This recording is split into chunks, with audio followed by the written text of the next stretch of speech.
Thank you. Thank you, Professor Georgia, for the honor to inviting me on this prestigious conference. And thank you for the opportunity to speak about this interesting topic, like liver disease in pregnancy. And I have to confess that all of my life, all of my career, all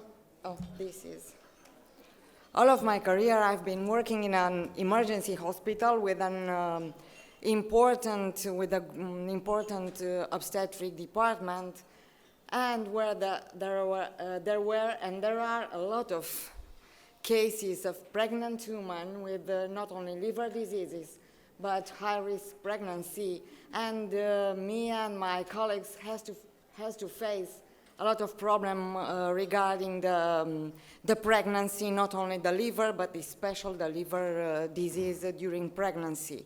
That's why I think that any gastroenterologist who works in an ambulatory or even in a hospital has to be familiar with this subject in order not to be afraid of these cases when they have to face it. So, I have to get the incidence of this abnormal liver test, of this abnormality, it's 3 to 5% of all pregnancies, even if healthy and young women, and even if it is the incidence is not so important, the real cases, the cases with the real liver diseases that can be discovered during pregnancies are important and has to be managed from the beginning. Excuse me, I have to deal with this. I'm not sure that it's correct. Can you help me, please? Puteți să mă ajutați puțin că este pe invers. Da, vreau să dau înapoi să încep, începutul. Ah, ok.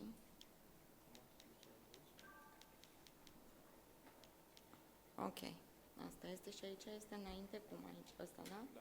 Ok, mulțumesc. Și acolo, mulțumesc. So, even if the incidence is only 5%, you have to deal with this kind of problem and to try to manage from the beginning of the abnormality in order to save the mother and the child. Normal physiological changes in pregnancy can mimic those seen in women with liver disease, and for us, like gastroenterologists, it's not a novelty. It's a hyperdynamic circulation, and it's a status of hyperestrogenemia. It means that our patients, which are healthy and young, can mimic a cirrhotic patient with spider nevi and even pulmonary edema. Even if we are facing a pregnant woman, and for the many times we are afraid of this status, we'll have to follow the general rule that said, which is very important, a pregnant patient presenting with abnormal liver tests should undergo standard workup, standard approach, as with any non-pregnant individual. In this moment, I think that all it's much clearer and simple for the next approach. What are the objectives of my short presentation? There are only 3: are abnormal liver tests during pregnancy related to a liver disease? Is this liver disease related to pregnancy, and how? And a small approach of abnormal liver test in a pregnant patient. Let me remind you some of normal physiological changes in lab tests during pregnancy. Because of the hemodilution, we have a decrease on hemoglobin and albumin, and it is normal. It is normal also to have in the third trimester, in the second and the third trimester, an increasing in alkaline phosphatase, and even if alpha-fetoprotein, which is normal. It's because of the placenta, the synthesis of the placenta, but it's never normal to get transaminase or total bilirubin or GGT high increase during any trimester of the pregnancy. It means any abnormality seen in transaminase and bilirubin needs further evaluation. Let's name the diseases that we are talking about, and Professor Georg and other speakers will talk about. Let's name it. There are three categories of diseases of liver diseases during pregnancy. First, and one of the most important and critical one, is liver disease unique to pregnancy. This kind of, a part of them, they're important not only for mother, but for child and for the pregnancy itself. The other kind of liver diseases in pregnancy, there are coincidental or concurrent with pregnancy. There are all kinds of hepatitis, A, B, C, even E, acute hepatitis, which is the most severe in pregnancy, herpetic hepatitis, drug-induced, because pregnant women, like all women and patients, take a lot of drugs. Hepatobiliary diseases, and rare maybe Bucharest syndrome or portal vein thrombosis. There is also another situation when a cirrhotic or a chronic hepatitis B patient get pregnant. Fortunately, it not happens daily to happen this pregnancy in a cirrhotic patient, but you have to follow and to monitor the high-risk pregnancy from the beginning. Also, the patients with autoimmune hepatitis get pregnant, and you have to deal with her disease all the pregnancy starting from the first trimester.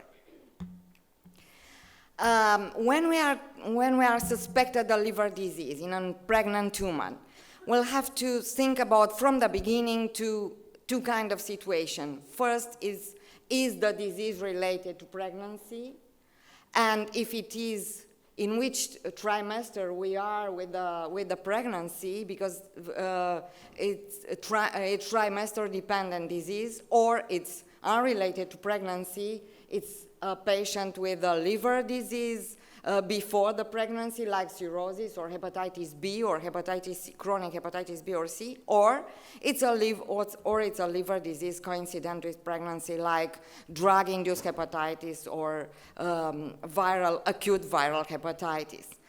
Why? Because there are trimester-dependent differential diagnoses to think about when you are dealing with liver disease in pregnancy.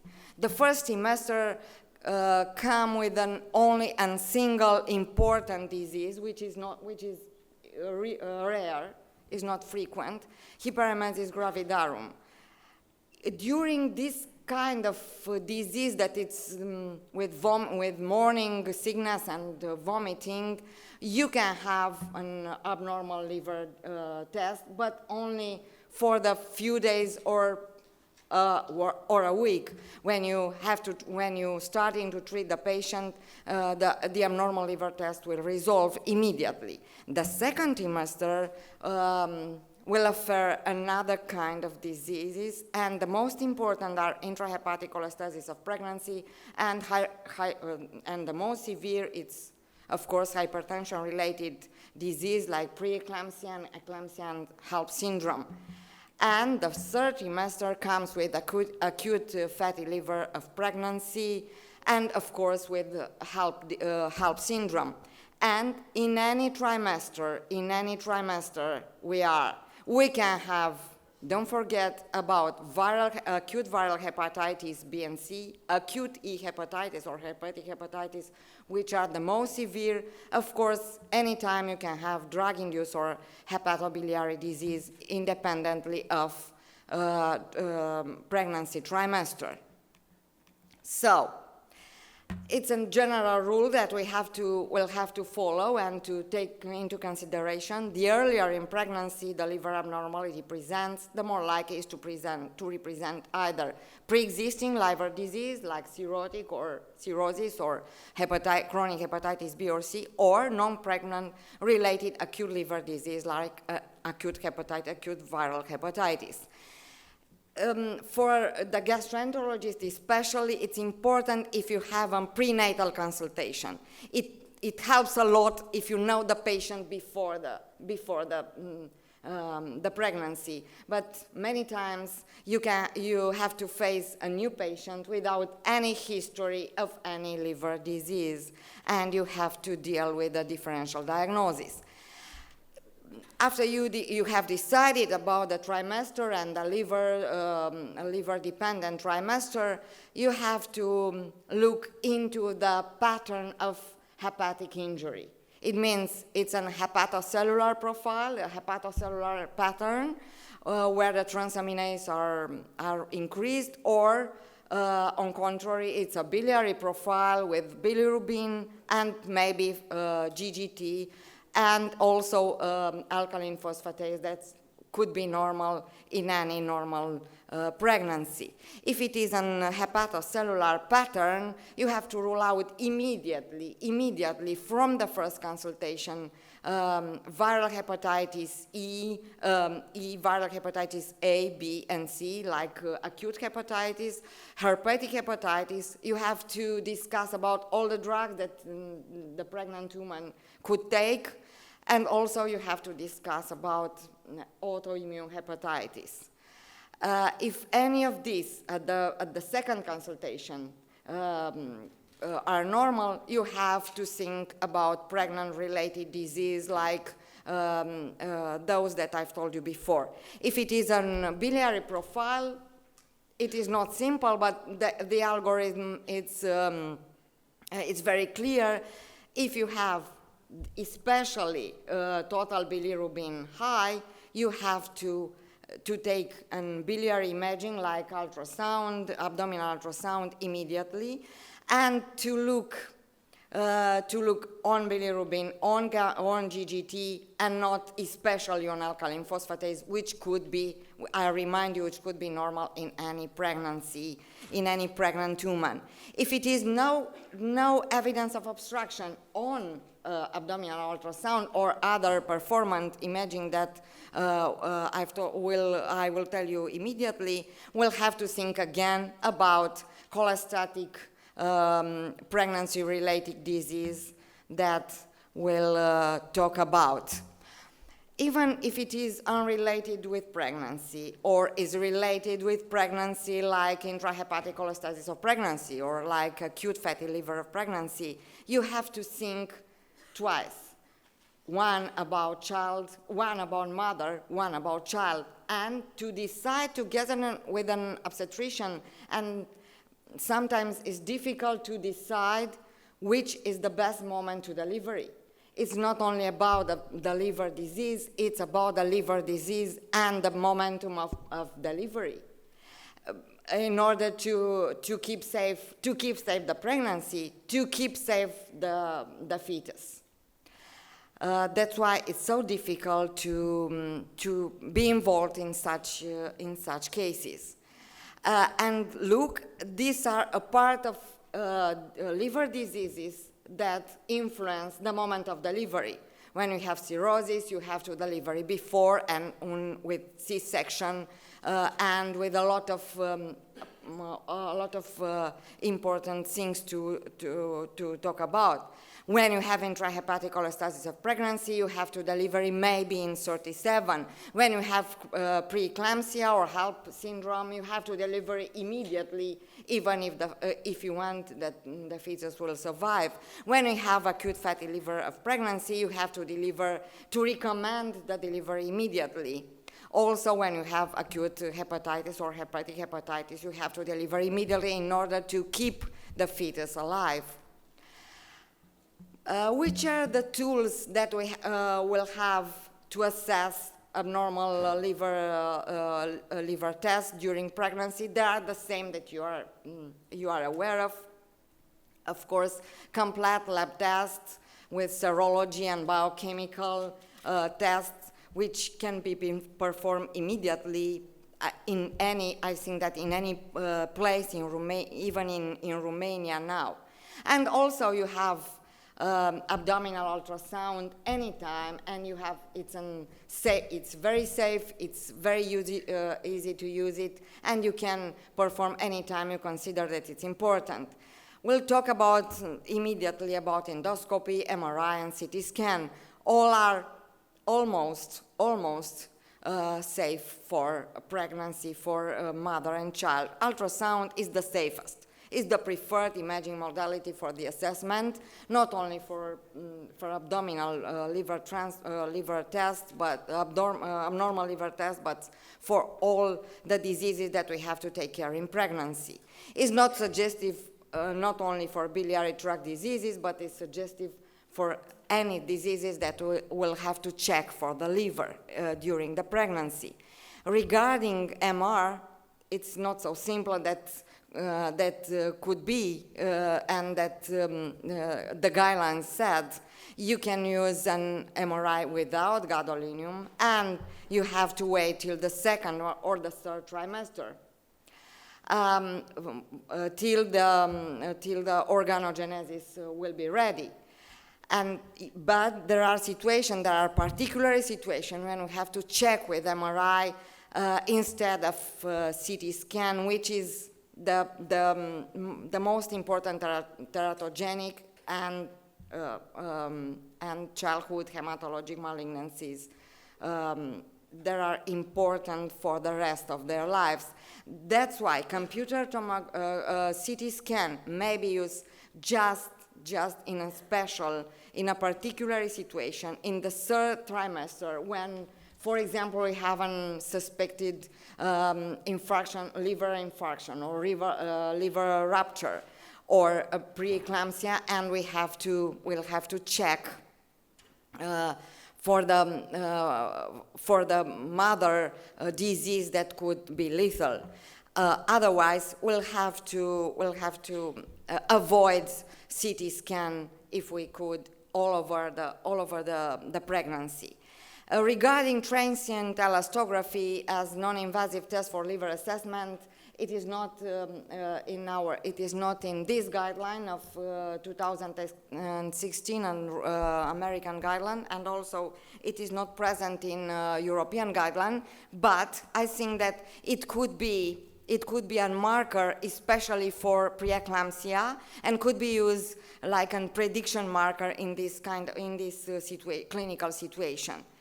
Regarding the endoscopy, the guidelines said that it's safe, and I'm sure that a lot of gastroenterologists in this room made this endoscopy in the pregnant woman. It is not so simple. Even if it is safe, it's very unpleasant for the patient. You have to postpone to the second trimester, but it's not easier to make it to do it in the third trimester when the position is very difficult and the uterus is big. And then, if it is possible, avoid it. If it is needed, make it anytime in the pregnancy. It's safe for the mother and child, and also it's safe to use together with an anesthesiologist and together with an obstetrician to use any kind of anesthesia you need, like propofol or meperidine. Regarding RCP, avoid it if you can. If there are particular situations like biliary pancreatitis and the mother life is in danger, if it is a lethal prognosis, it could be used, but it may affect the child in any trimester it could be performed. And just a few words about liver mass in pregnancy. There is no abnormal... Cora, I'm sorry, could you conclude? Yeah, okay. Liver biopsy in pregnancy, if required, can be performed, but it's uncommon for diagnosis. And take-home messages is about... Take-home messages, yeah. Abnormal liver tests in pregnancy are quite frequent. Assessment is mandatory to look for the 3 categories of liver diseases that I've told you during pregnancy. It's mandatory to evaluate the potential risk for mother and child, to recommend the treatment if it is needed or if it is possible to treat in order to keep the pregnancy and to keep the pregnancy safe. It means that to keep the mother and child and reassess after delivery for mother and child, and maybe you can recommend some, you can make some recommendation for the next possible pregnancy. Thank you. Thank you. I do believe we'll hold questions until later, and I now have the honor of introducing your own course director, Liana Georgi, here from Bucharest, who will talk about medical emergencies in pregnancy-related liver disease. Thank you so much, Dr. Pop, and thank you so much, Liana.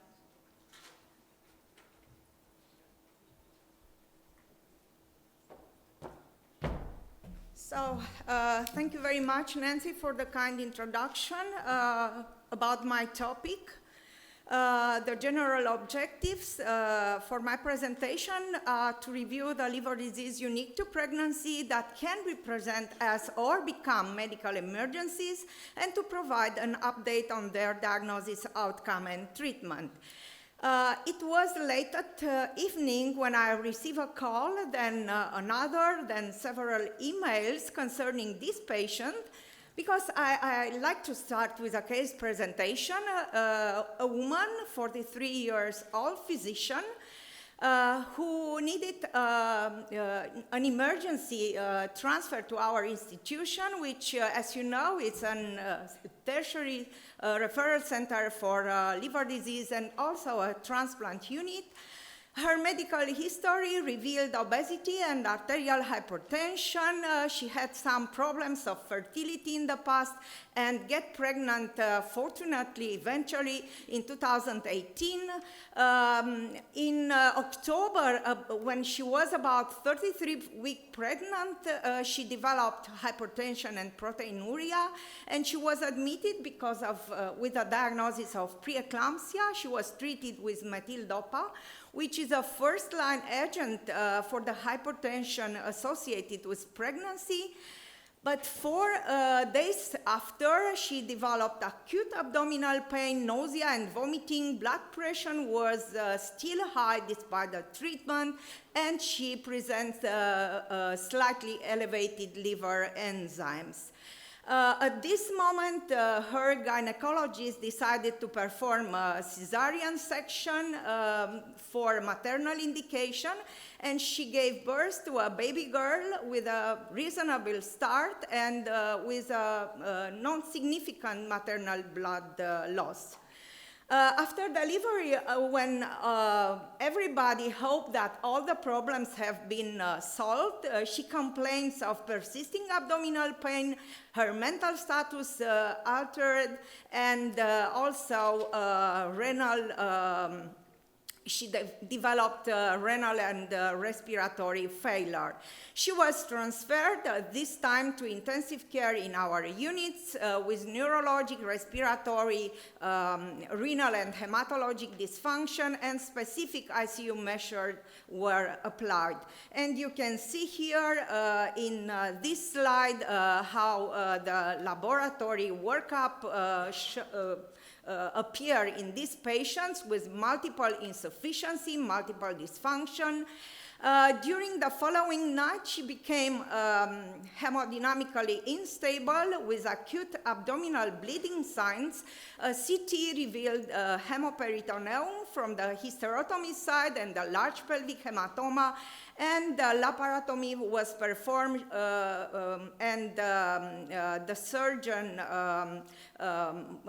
performed a hematoma drainage, hysterectomy, annexectomy, and also took a liver biopsy. And here you can see, if I can show this, parauterine hematoma, the white arrow, and the enlarged uterus postpartum, the black arrow, and also a large amount of ascites. And as you can see here in the following slide, the liver of our patients was entirely normal, no hepatomegaly, no focal lesions, only a large amount of ascites. And here is a biopsy specimen showing a large spectrum of abnormalities, but first of all, dystrophic changes with ballooning hepatocytes, as you can see here, with fibrin and sinusoidal thromb and hemorrhage, and with canalicular cholestasis.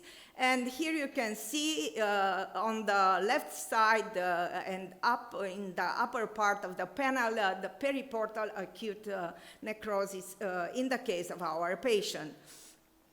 On the following days after surgery in ICU, she received a lot of red cells and platelet transfusion. She was aggressively transfused while mechanical ventilated and hemodiafiltrating. And fortunately, our patient improved progressively her renal, neurologic, respiratory, and coagulation status and was discharged in good condition and with good laboratory parameters at the end of the month. And with this, I'm coming back to the presentation.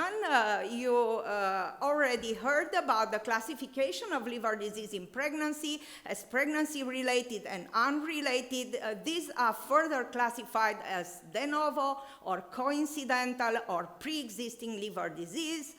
By gestational age, I have to say that is a clear cut of distribution, while chronic viral hepatitis and the other diseases associated, pre-existing diseases, are going on throughout the pregnancy, and the other, the coincidental liver disease during pregnancy cannot occur anytime during the pregnancy. Liver disease unique to pregnancy are very sharply correlated as those related to the early pregnancy and those such as hyperemesis gravidarum, and those associated with late pregnancy, such as preeclampsia, HELP syndrome, their complication, liver rupture or infarction, and acute fatty liver of pregnancy.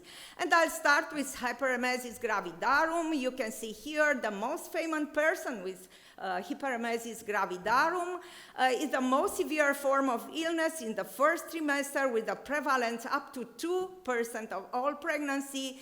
The etiology is quite unclear, but hyperthyroidism due to the thyroid stimulating activity of the human chorionic gonadotropin hormone play a role, and also psychological and genetic factors may contribute. Risk factors: young maternal age, high BMI, psychiatric comorbidities, hyperemesis gravidarum in prior pregnancy, female fetus, and multiple gestation. The diagnosis is made on clinical ground alone. By definition, nausea and persistent intractable vomiting leading to dehydration, electrolytic disturbances, ketonuria, and weight loss more than 5% of pre-pregnancy weight.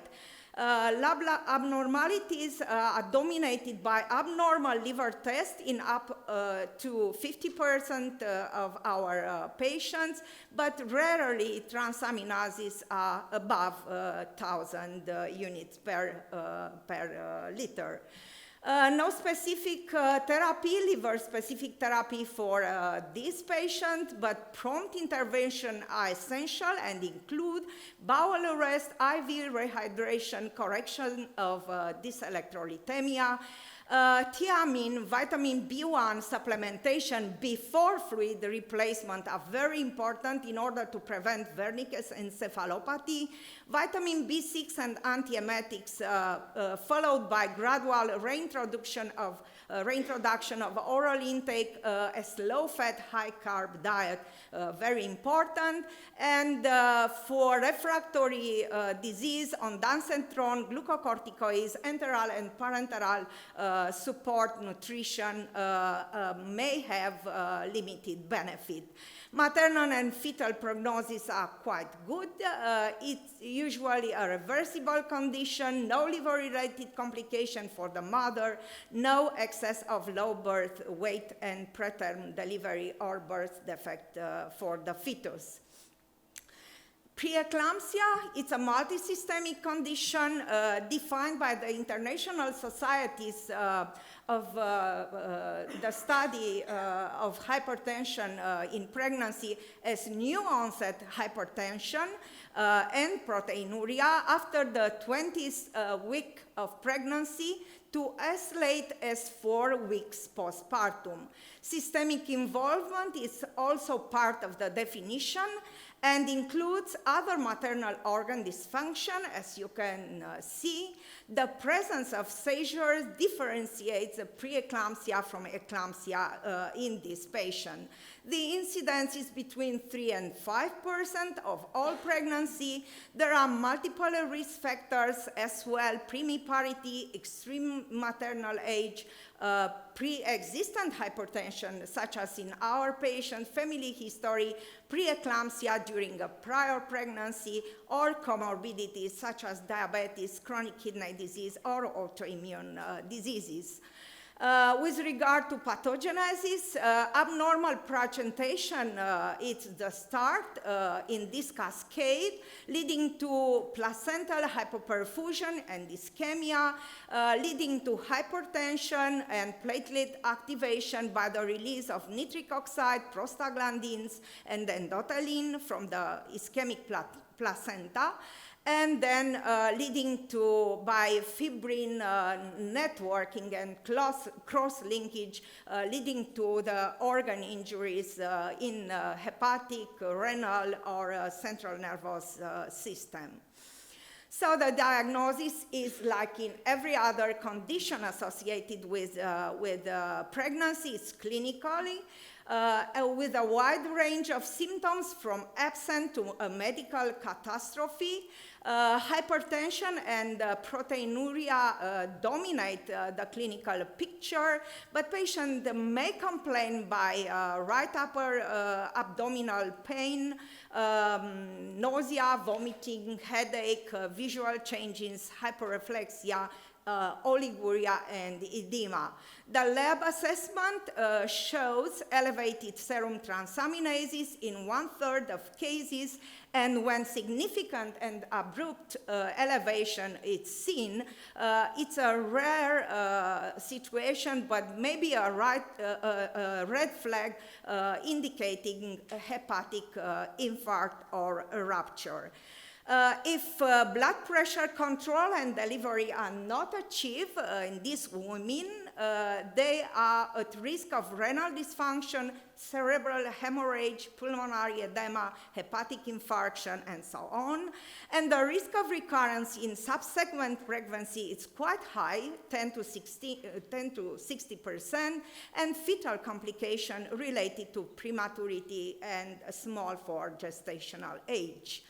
The HELP syndrome is considered a severe form of preeclampsia. It is defined as a triad consisting in hemolysis, elevated liver enzyme, and low platelet, and according with Tennessee system could be a complete or an incomplete HELP syndrome if all the 3 or only 2 of these criteria are fulfilled. What about the diagnosis? The diagnosis is based mainly on clinical features similar to preeclampsia, right upper quadrant or epigastric pain, nausea and vomiting, edema, headache, and rarely jaundice and bleeding. Hypertension and proteinuria might be absent. Pay attention to this, and a significant proportion of patients are asymptomatic. Liver biopsy is not necessary and not indicated, but if performed, it shows characteristic microscopic findings such as sinusoidal fibrin deposition and thrombi, such in our patient, periportal and focal hemorrhage and necrosis. Imaging should be considered in all patients with HELLP syndrome. It's imperative, especially in diagnosis of life-threatening complications such as liver hemorrhage, hematoma, or rupture. Which is a management and the prognosis of these patients. These patients should be hospitalized and closely monitored. Coagulopathy should be corrected, and magnesium sulfate should be administered for seizures prophylaxis. Blood pressure control by administration of first-line agents such as methyl dopa or nifedipine is mandatory. And the mainstay of the therapy is prompt delivery in these cases if the fetus is beyond 34 weeks, fetal distress is evident, there is a maternal multi-organ dysfunction, disseminated intravascular coagulation, or renal failure. Prior 34 weeks, corticosteroids should be given for the promotion of fetal lung maturization. And the mode of delivery should be individualized, but C-section should be the preferred option. Following delivery, HELLP syndrome usually resolves rapidly. Maternal morbid mortality and the rate of recurrence are lower than in preeclampsia, and neonatal morbid mortality is quite high, around 15%, and is related to prematurity. And finally, acute fatty liver of pregnancy, a rare condition unique to pregnancy. As you can see, it's a really medical and obstetrical emergency, usually presents in the third trimester or early postpartum as a multisystemic condition mimicking acute liver failure. It is characterized from the histological point of view by microvesicular fatty infiltration. The pathogenesis is very interesting. It is related to defects in mitochondrial beta oxidation of fatty acids caused of both fetal and maternal deficiency of the enzyme named LCHAD, and the hypothesis is that the homozygous LCHAD deficient fetus produces a toxic long-chain 3-hydroxyacyl metabolite that accumulates and eventually injures the liver and other organs of the heterozygous mother. What are the typical findings in acute fatty liver of pregnancy? The diagnosis is usually made clinically. The initial symptoms may be non-specific, but they progress quickly to multisystemic involvement in this patient. With jaundice, encephalopathy, coagulopathy, hypoglycemia, GI bleeding, or even pancreatitis. And pay attention to this concomitant HELLP syndrome and acute fatty liver of pregnancy. It's not a rare condition. It's actually very common in these dramatic cases. Lab and echographic ultrasound results in the appropriate clinical setting may help.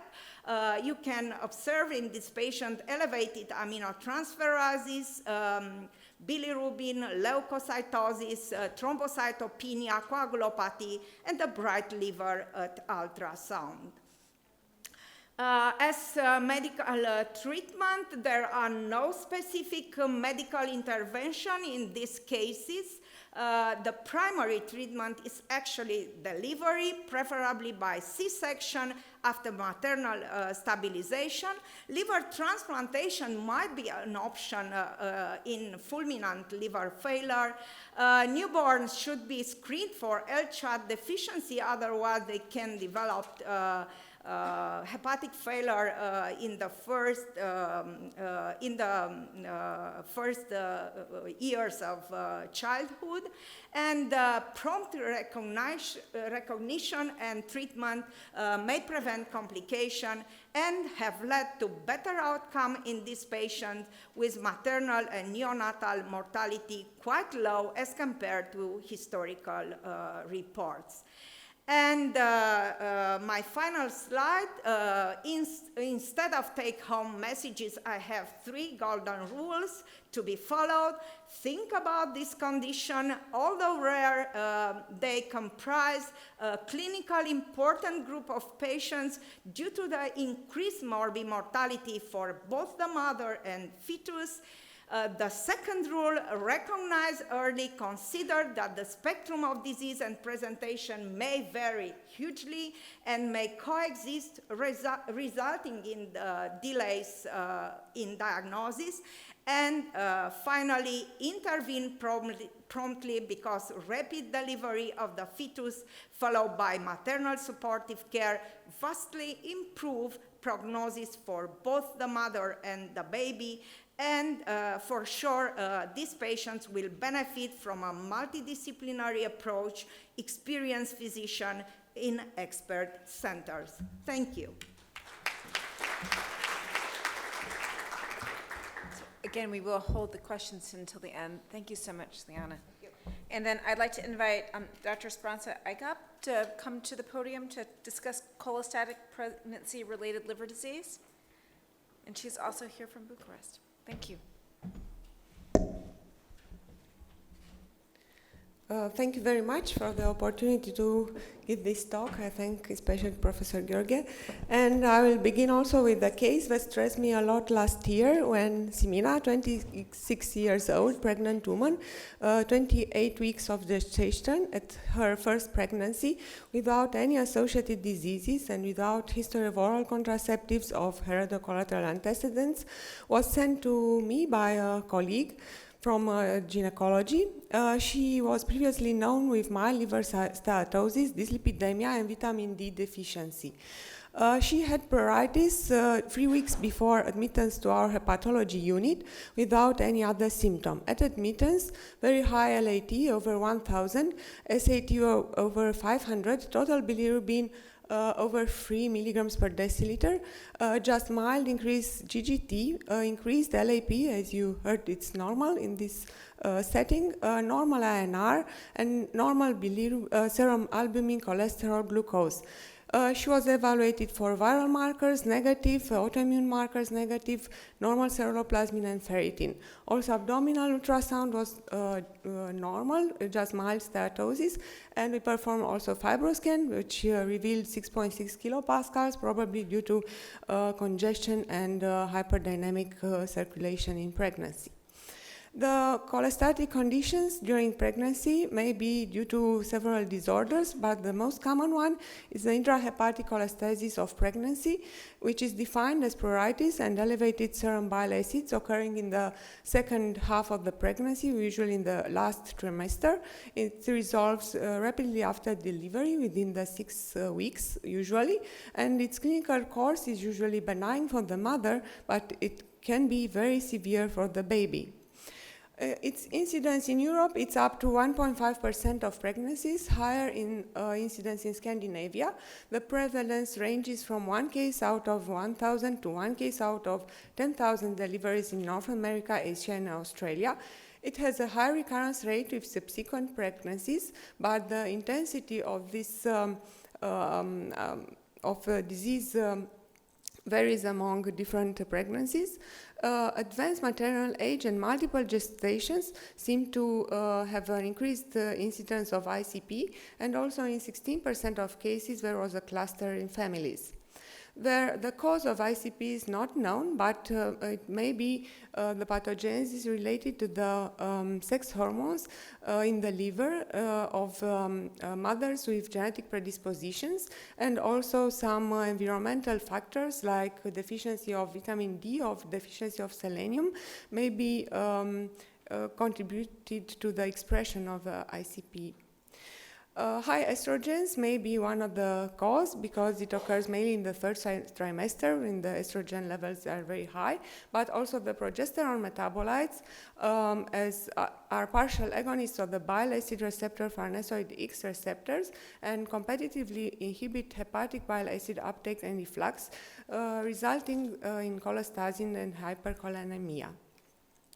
There is a recent study showing that progesterone sulfates levels correlates very well with autotaxin, and this autotaxin may become in the future biomarker that can, because it has a very high accuracy to diagnose ICP with a high sensitivity and specificity, and autotaxin is increased in pregnancy due to its production by fetal placental macrophages and to a lesser extent to trophoblasts, but it's highly significantly increased in ICP compared to normal pregnancy or in women that take oral contraceptives. Regarding genetics, MDR3, it's the key transporter of phospholipids across the canalicular membrane, and mutations that occur here, like SNPs, can cause loss of function and lead to increased serum bile acids.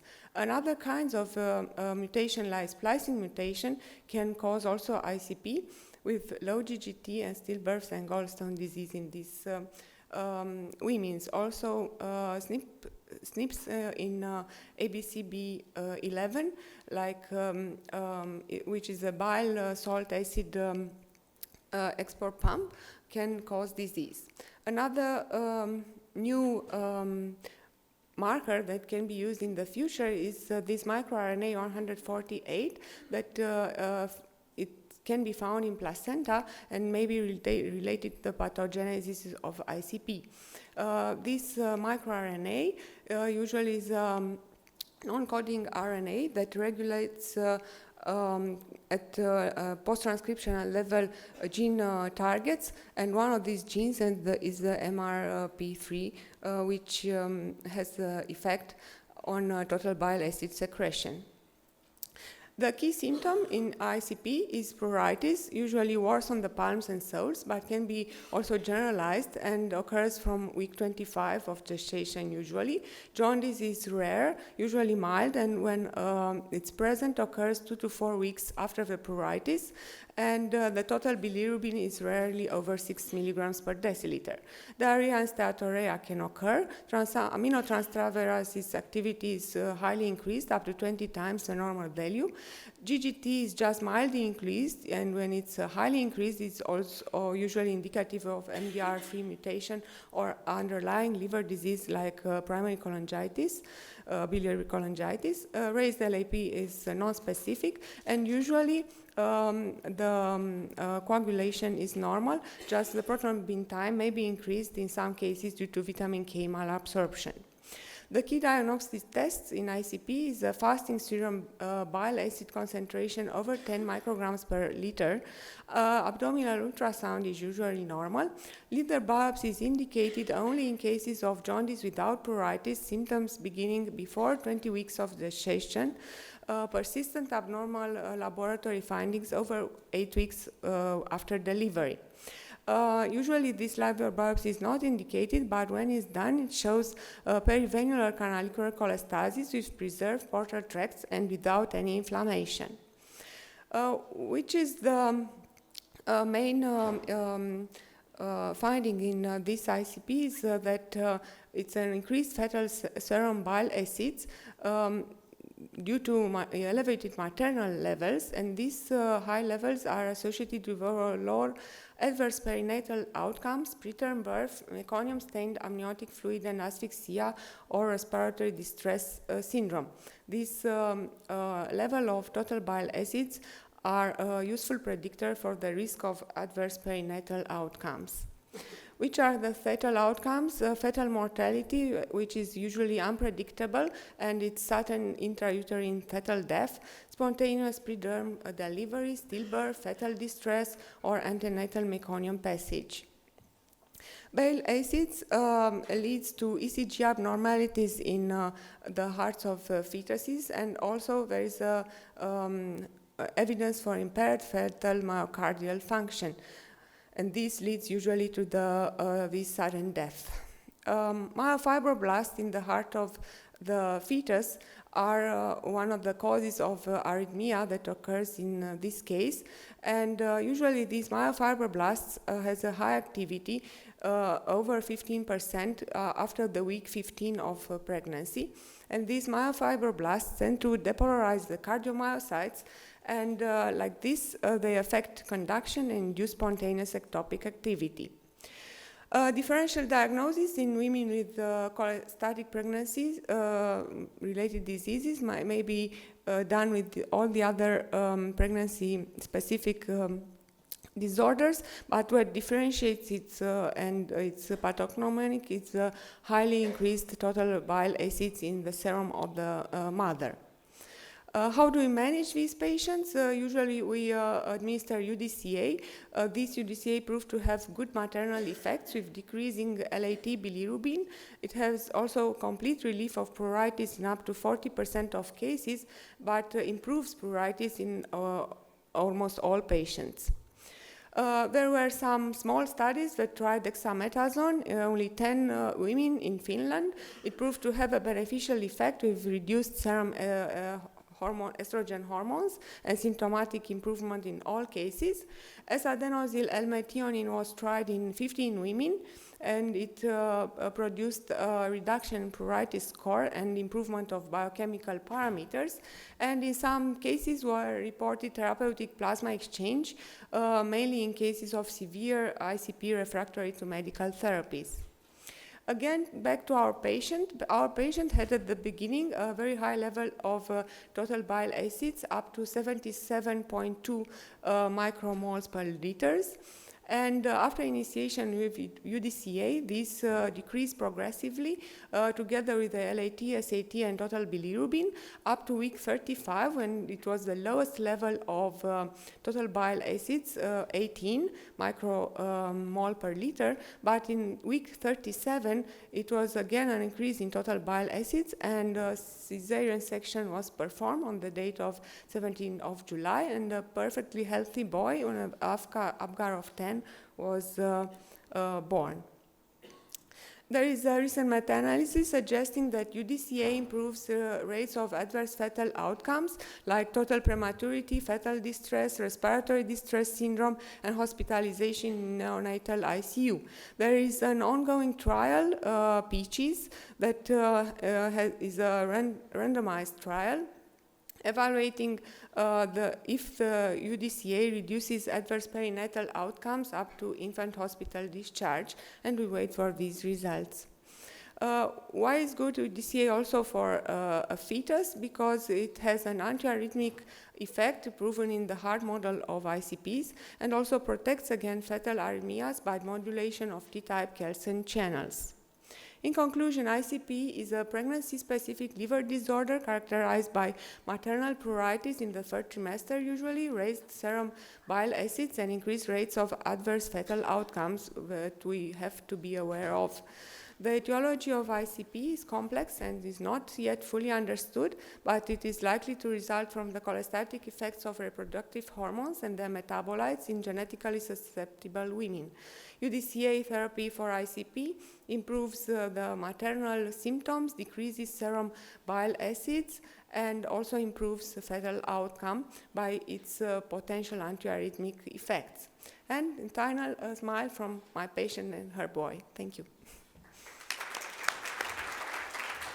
Thank you very much, Speranza. You'll have the opportunity to address your questions at the end of the session or during the break. And now it's my pleasure to introduce my co-chair, Nancy Rowe, talking about viral hepatitis in pregnancy. Thank you, Nancy. Thank you so much.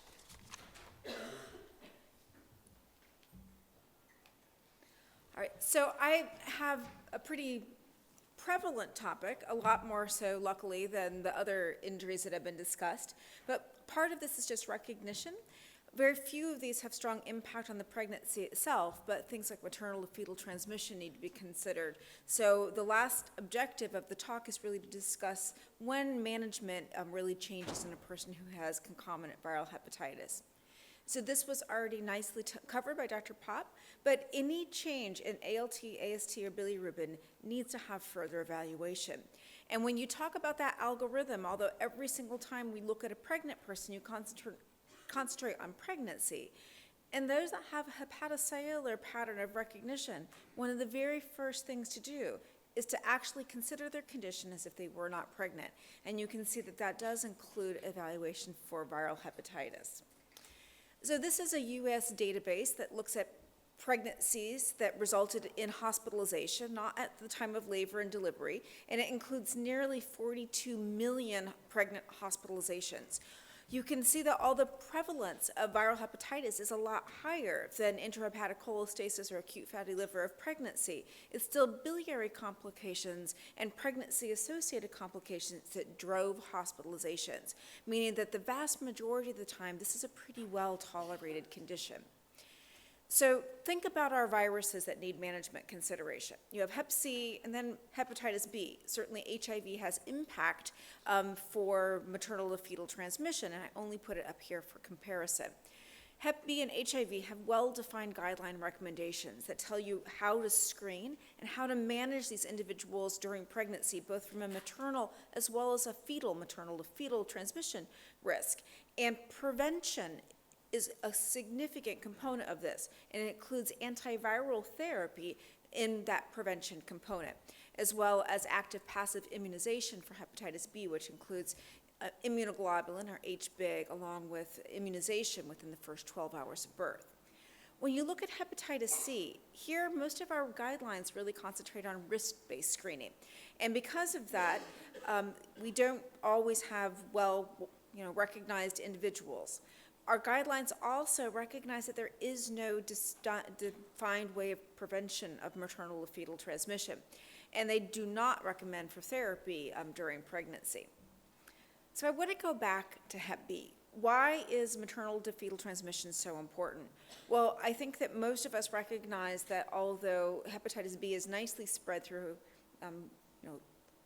vertical as well as horizontal transmission, it's really the time of exposure in those neonates and infants that allow chronicity. If you get exposed when you're a teenager or an adult, as long as you're not immune compromised, the risk of ending up with chronic Hep B is quite low. We also recognize that there is a very nice association between the activity level of the virus and the risk of transmission. So we first looked at that with E antigen status. Obviously, that's a surrogate for viral loads. If you have E antigen negative active hepatitis B, your viral load tends to be lower, and the virus is likely a little bit different and maybe not as transmissible. Further studies really demonstrated that it was in these incredibly high load individuals where the active passive if immunization failed. And so this is, remember, copies and international units are not exactly the same, and our language changed a few years ago. But this study demonstrated that at a time when the viral load was greater than 8 copies per milliliter, this is the group of individuals where escape was most frequent, at a rate of about 10%. So that led to some recommendations on how to screen and manage hepatitis B during pregnancy. The first thing is that every single pregnant woman should be screened. These are universal guidelines now. And I have 3 children. I was screened 3 times, even though I had antibody on the first pregnancy. Tried to explain to my obstetrician that as a hepatologist who was immunized, they didn't have to probably do those next 2 tests, but I got them anyway. And so you can see how nicely it is in the dogma of our OBGYNs to make sure that that screening is performed. If a woman is recognized as having hepatitis B, the next thing you do is you want to look at the hepatitis B to see if the woman deserves therapy based on the virus and itself. That means, are the ALT and the AST elevated? Does she meet our standard treatment guidelines? If so, then you probably want to think about therapy. Does it need to be at that second? Maybe not, but you certainly want to consider it. And our guidelines recommend using tenofovir in this situation, mostly because tenofovir, entecavir, and pegylated interferon are our only 3 first-line therapies, tenofovir coming in 2 forms, TDF and TAF. And of those 4 options, really only tenofovir in the form of TDF is recommended during pregnancy. If she doesn't meet those guidelines, then you want to reconsider this individual in the end of her 2nd trimester. And if the viral load is elevated, at that point we recommend initiating, and this is 10 to the 6 international units, very close to 10 to the 8th copies. You want to consider initiating therapy at that time so that it drives the viral load below the threshold at the time of delivery.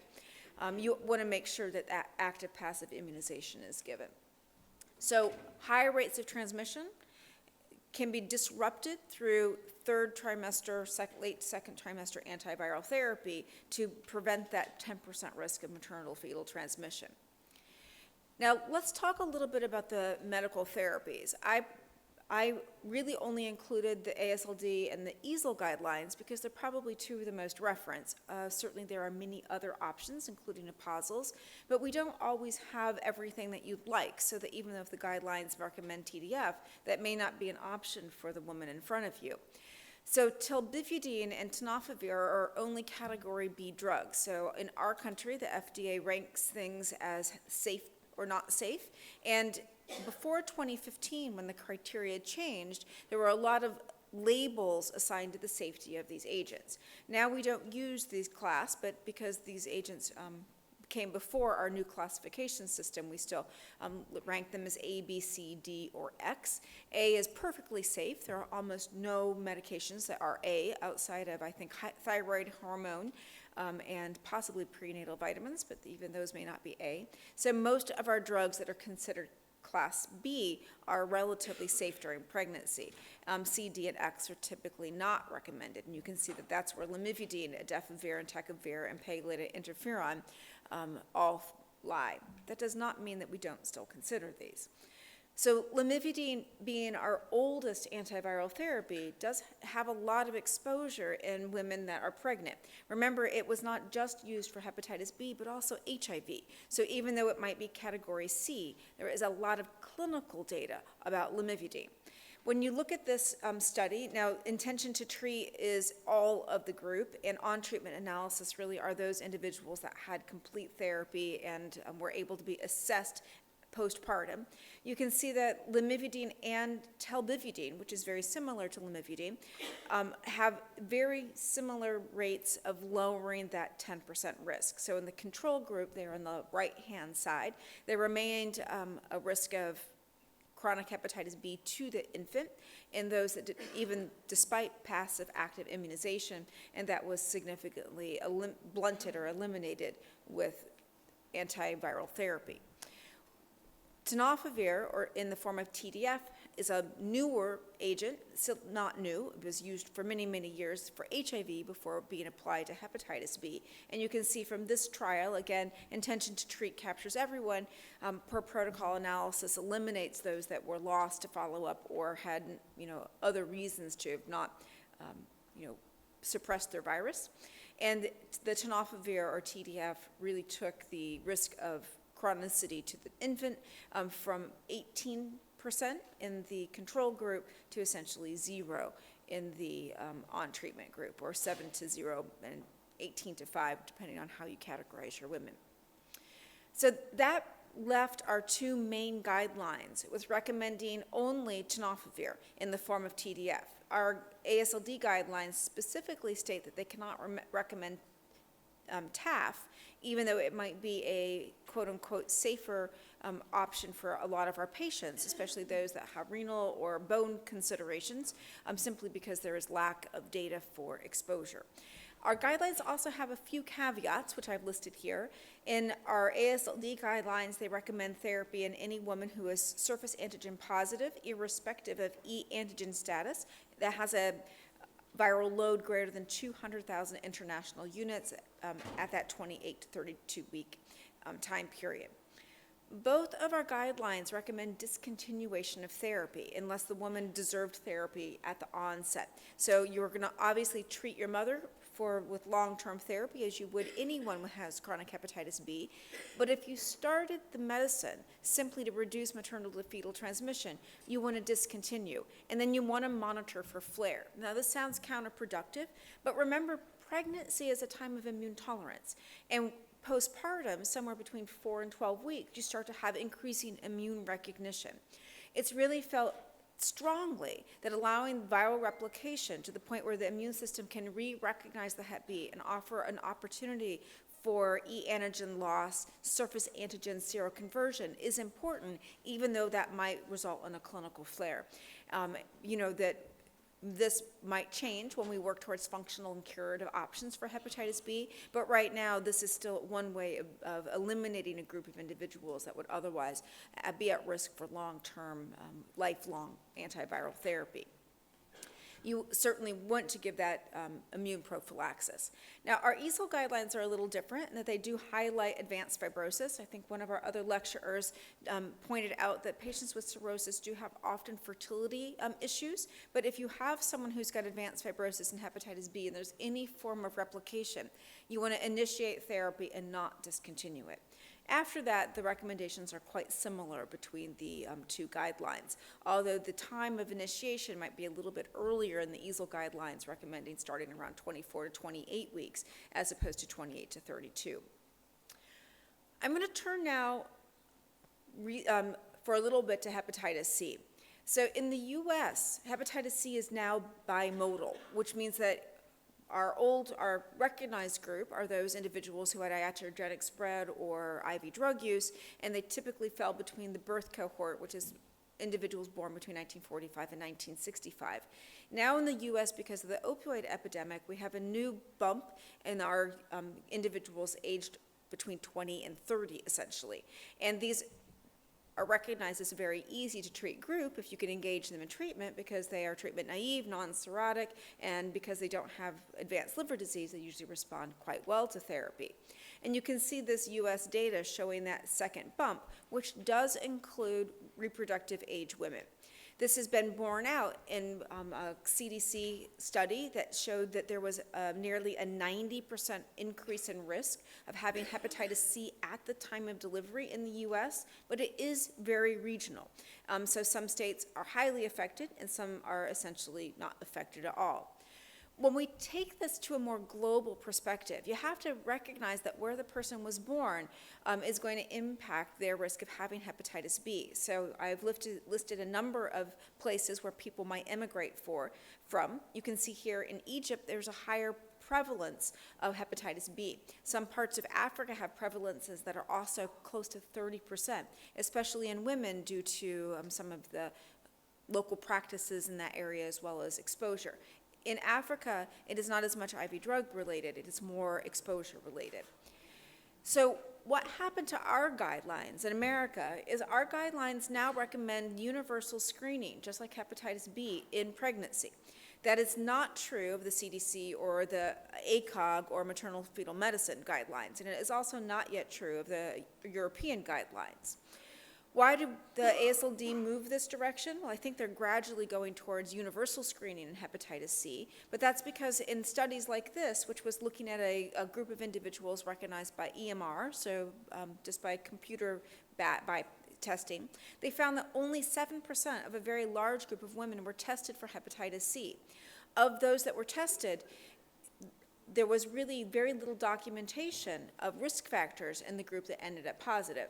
And in the group that had documented risk factors, they were very rarely tested. So there was a disconnect between risk factor-based screening, which is recommended by all of our guidelines, and those who actually were tested and those that were positive. On top of that, they recognized that risk factors were probably poorly captured because unless they were felt to impact labor and delivery or breastfeeding, your gynecologist, your obstetrician may not have documented them. And that typically dealt with extensive tattooing or extensive piercing in places where it might be impactful for labor, delivery, and breastfeeding. So we don't really think of hepatitis C as being very impactful on pregnancy, but there are some associations with things like preeclampsia, growth restriction, intrahepatic cholestasis of pregnancy, some of this is felt to relate to the socioeconomic factors captured in our population who has hepatitis C at this young age. And our ASLD guidelines really make it very clear that if you know that a person has hepatitis C, you should treat them before pregnancy. You do not treat them during pregnancy.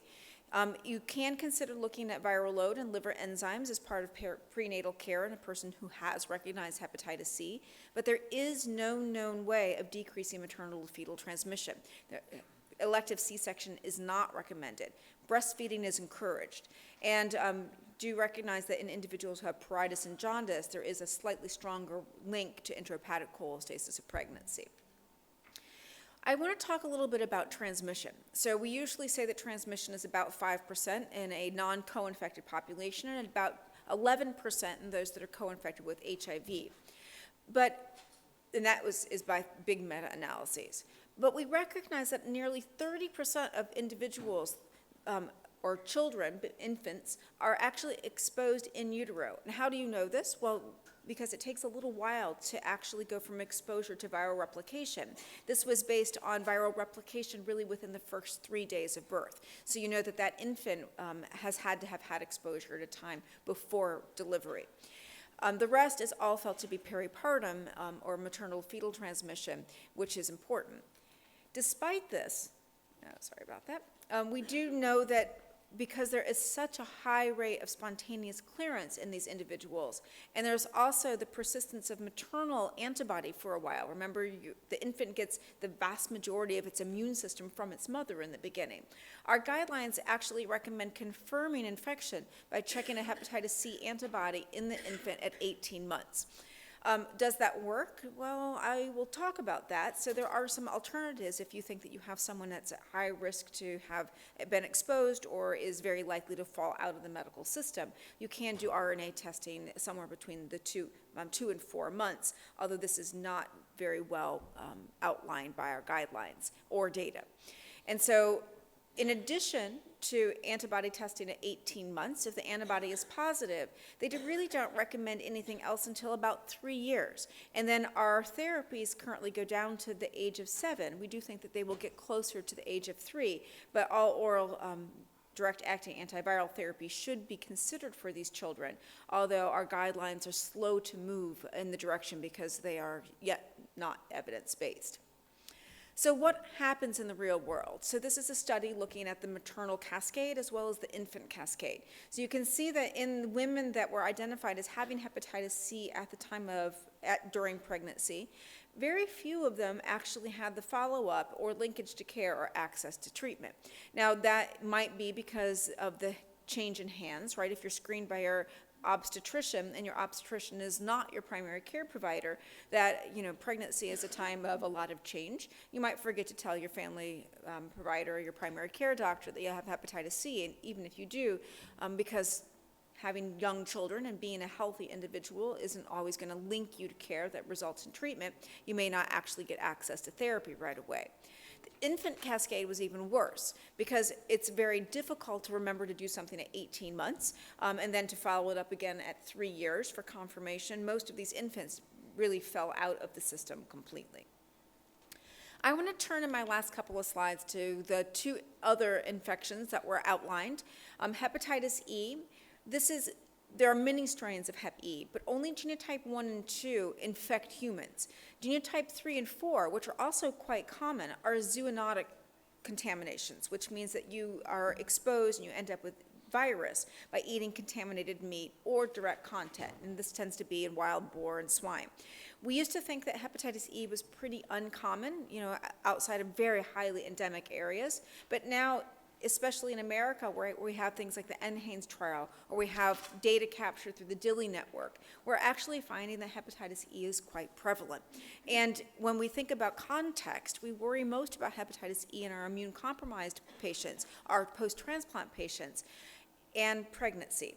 And the reason is that in most individuals, it's a brief self-limited hepatitis, just like hepatitis A, sometimes not even symptomatic enough to recognize that it's a viral hepatitis.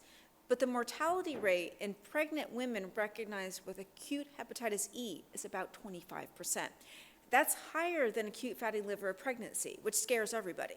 And so it is really important to recognize that this has to be found early. And although screening is not ideal, we do know that these individuals have to be linked to a place where they can end up with more tertiary care.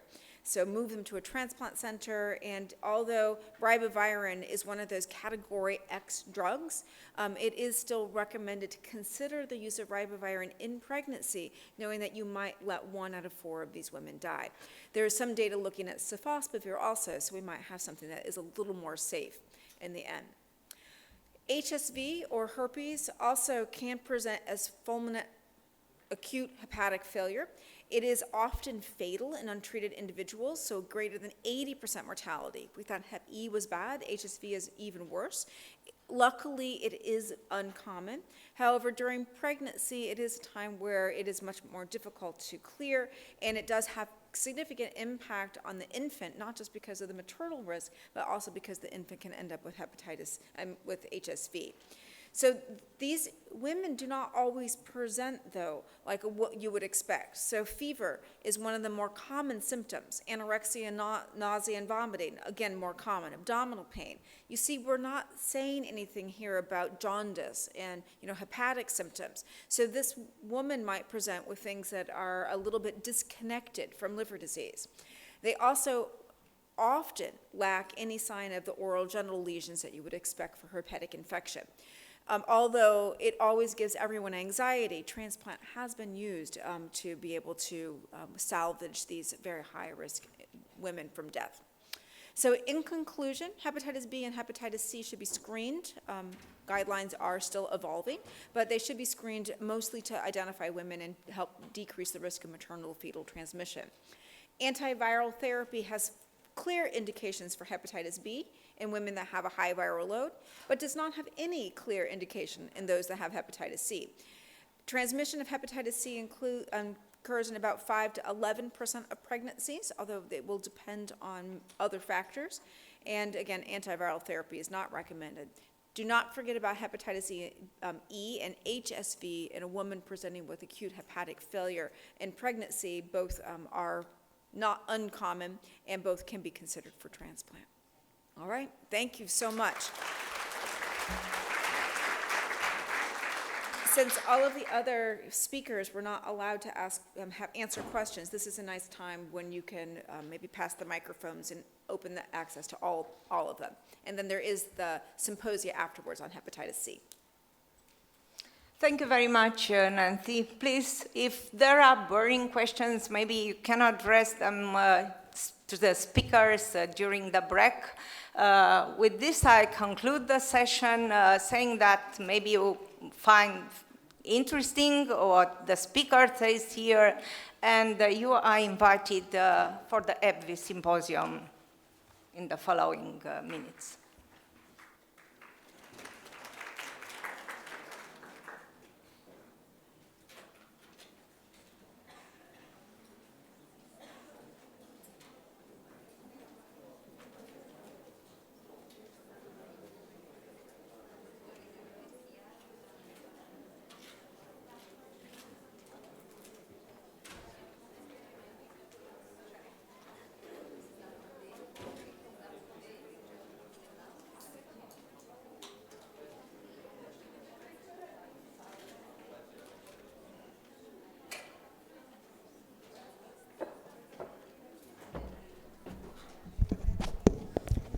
So welcome for EBVI Symposium. I will start with my presentation.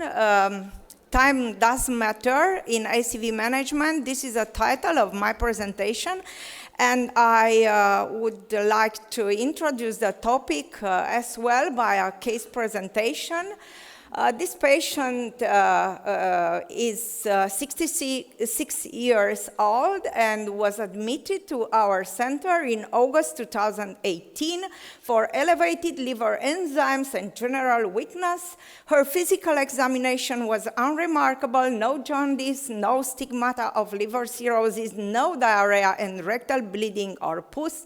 And I'm saying this because in her medical history in 2007, she was diagnosed diagnosed with left-sided UC, and she is from this point on ongoing medication with 5 ESA, 3 grams per day. In 2012, in addition, osteoporosis, dyslipidemia, and hypertension were diagnosed, and she received medication with calcium, vitamin D, statins, and ACE inhibitors in the last 6 years.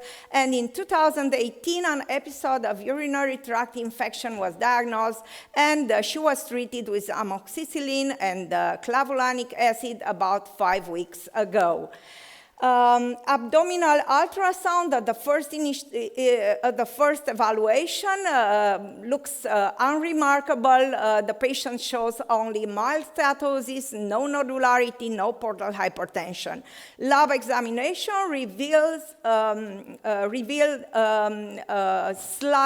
slightly elevated ALT and AST, and also a fecal calprotectin of 250 micrograms per gram in feces. Though the potential causes of elevated liver enzymes in our patient could be a metabolic syndrome with non-alcoholic fatty liver disease, steatosis, or steatohepatitis, a bystander hepatitis after or during urinary tract infection, drug-induced liver toxicity concerning the statin, antibiotics, and 5-ESA as ongoing medication or medication in the recent weeks in our patient, or hepatotropic unknown viral infection. Such, because of bystander hepatitis, actually, it's really difficult to be admitted after 5 weeks after we finish the patient ceased the treatment, and drug-induced liver toxicity as well, because statins, 5-ESA have been in the medication of this patient for many years. We perform hepatitis workup in our patient, and this revealed a previous exposure to hepatitis B, and you have to admit that is a frequent situation in the patient in patients in Romania, until 1/3 of our patients present markers of exposure. It could be chronic hepatitis C because our patient tested positive at serology. She has anti-ACV seropositivity, and also our workup revealed hepatitis A in the past. So we could add to the potential causes of elevated liver enzymes in our patient possible occult hepatitis B with HBs antigen negative, HBV DNA positive, but this is rarely a cause of hepatitis, especially mild hepatitis in immunocompetent individuals. But also our patient could have chronic hepatitis C, a status that she doesn't know until this moment. So we checked for the replicative status of HBV and ACV infection in our patient, and as you can see and expected, HBV DNA was undetectable, but ACV RNA was positive with a low value actually, and the genotype of ACV infection, as in more than 90% of patients in our country, was 1B. Anticipating the treatment, we perform a pre-treatment evaluation. We perform elastography by two elastographic techniques, shear wave and transient elastography with quite similar values, indicating moderate fibrosis. UC evaluation has been performed by colonoscopy and targeted biopsy and revealed a left side UC with mild activity, with focal erosion, mild inflammatory infiltrate, as you can see here, and many chronic changes concerning the colonic glands. So the glandular architecture showed a reduced number, distorted glands, and shortened it as a sign of chronic colitis. We checked for DDI, statin, angiotensin-converting enzyme inhibitors, and 5-ESA, and we think about the potential escalation of the treatment for UC to corticosteroids or biologics, and we keep in mind to follow this patient closely during the therapy, the antiviral therapy for hepatitis C for HBV potential reactivation. So we have in front of us a chronic hepatitis C, genotype 1b, moderate fibrosis with previous exposure to HBV infection and with cardiovascular, gastrointestinal, and metabolic comorbidities and co-medication. How do you treat this patient? First of all, at this point of presentation, I strongly suggest you to discuss with your patient, because actually you will be quite surprised seeing or finding out what are the main priorities of the therapy that our patients appreciate most.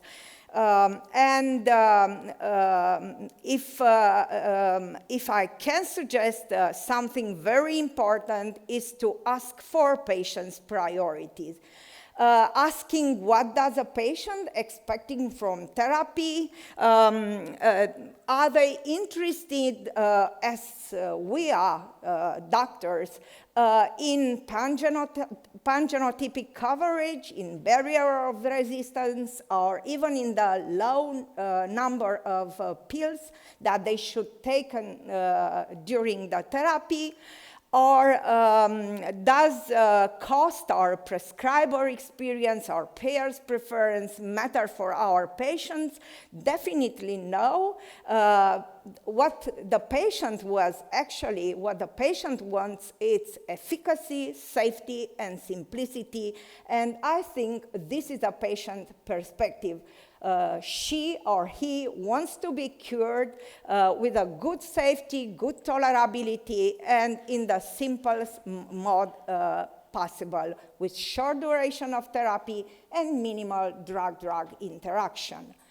Establishing these top priorities for our patient, let's take a look at ACV treatment evolution in DAA era. From historical DAA regimens with, let's say so, suboptimal efficacy to pangenotypic regimens, not yet available in our country, as you all know. But do the patient, our patients, really need pangenotypic regimens? I have to say that over the last 3 or 4 years, we have the opportunity to treat a large number of patients, more than 20,000 genotype 1b patients with genotype-specific regimens with very good results. So we have experience and we are confident in these genotype-specific regimens. If you look at this slide showing the estimated global prevalence and genotype distribution of hepatitis C in Europe, this particularly in Central and Eastern Europe, you can find Romania with the highest viremic prevalence rate in Europe is 2.5%, and ranking the second as the largest viremic population after Italy, also in Europe. And if you look at the genotype, you can find our population overexpressing genotype 1, mostly genotype 1b in 92-93%.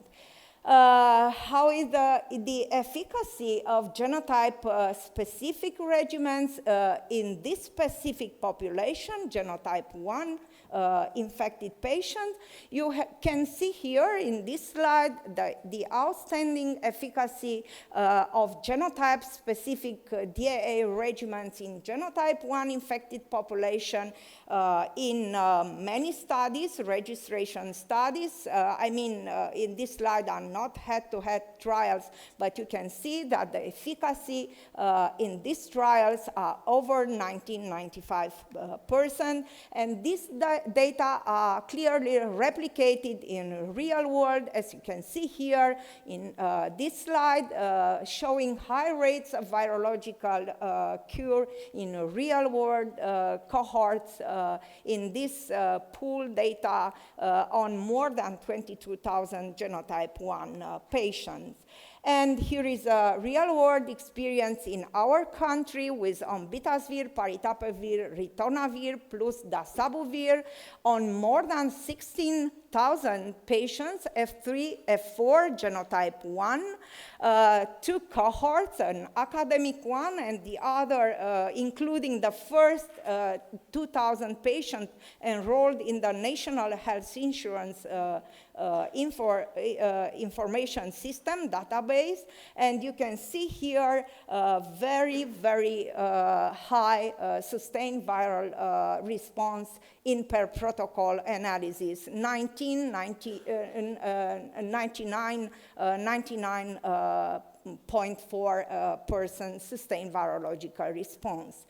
So these data are clearly similar with the efficacy of the new pangenotypic regimens. You can see here sofosbuvir, velpatasvir, sustained virological response 12 in patients with genotype 1, 98%, and as well similar figures, 98, 99 in the treatment of genotype 1 patients with glecaprevir, pibrentasvir, also next generation pangenotypic regimen.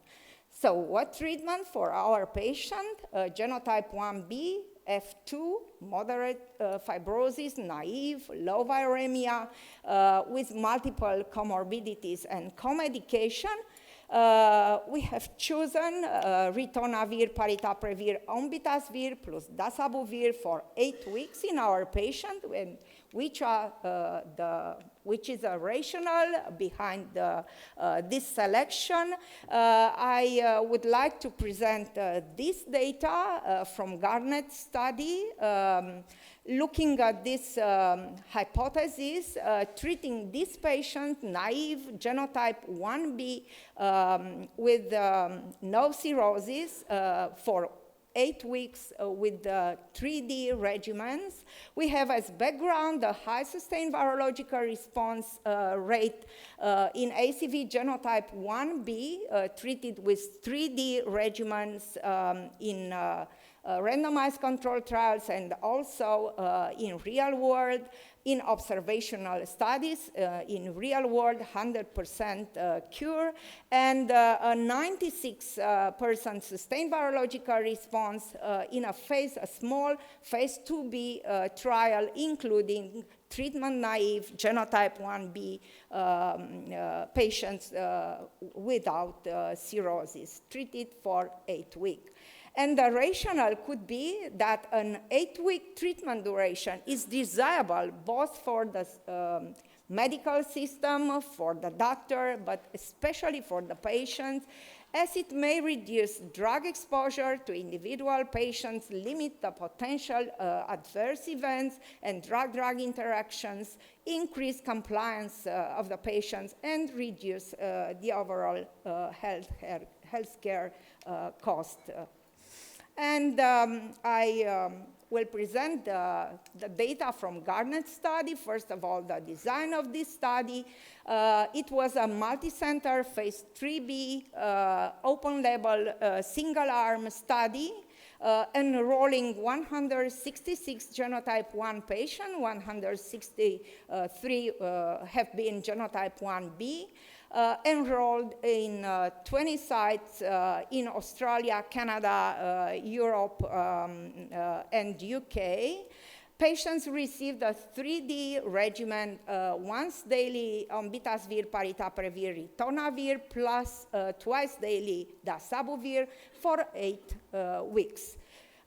Which are the eligibility criteria? HCV genotype 1B patients, treatment naive, with no age limit, superior age limit, ACV RNA positive, more than 1,000 units per mil at screening, and a documented absence of cirrhosis by liver biopsy, fibroscan, or fibrotest. The patient have to be negative for hepatitis B and HIV.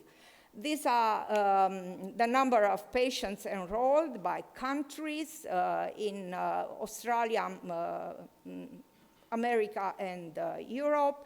And here are the endpoints for efficacy analysis. Primary endpoint, the percentage of patients achieving SVR.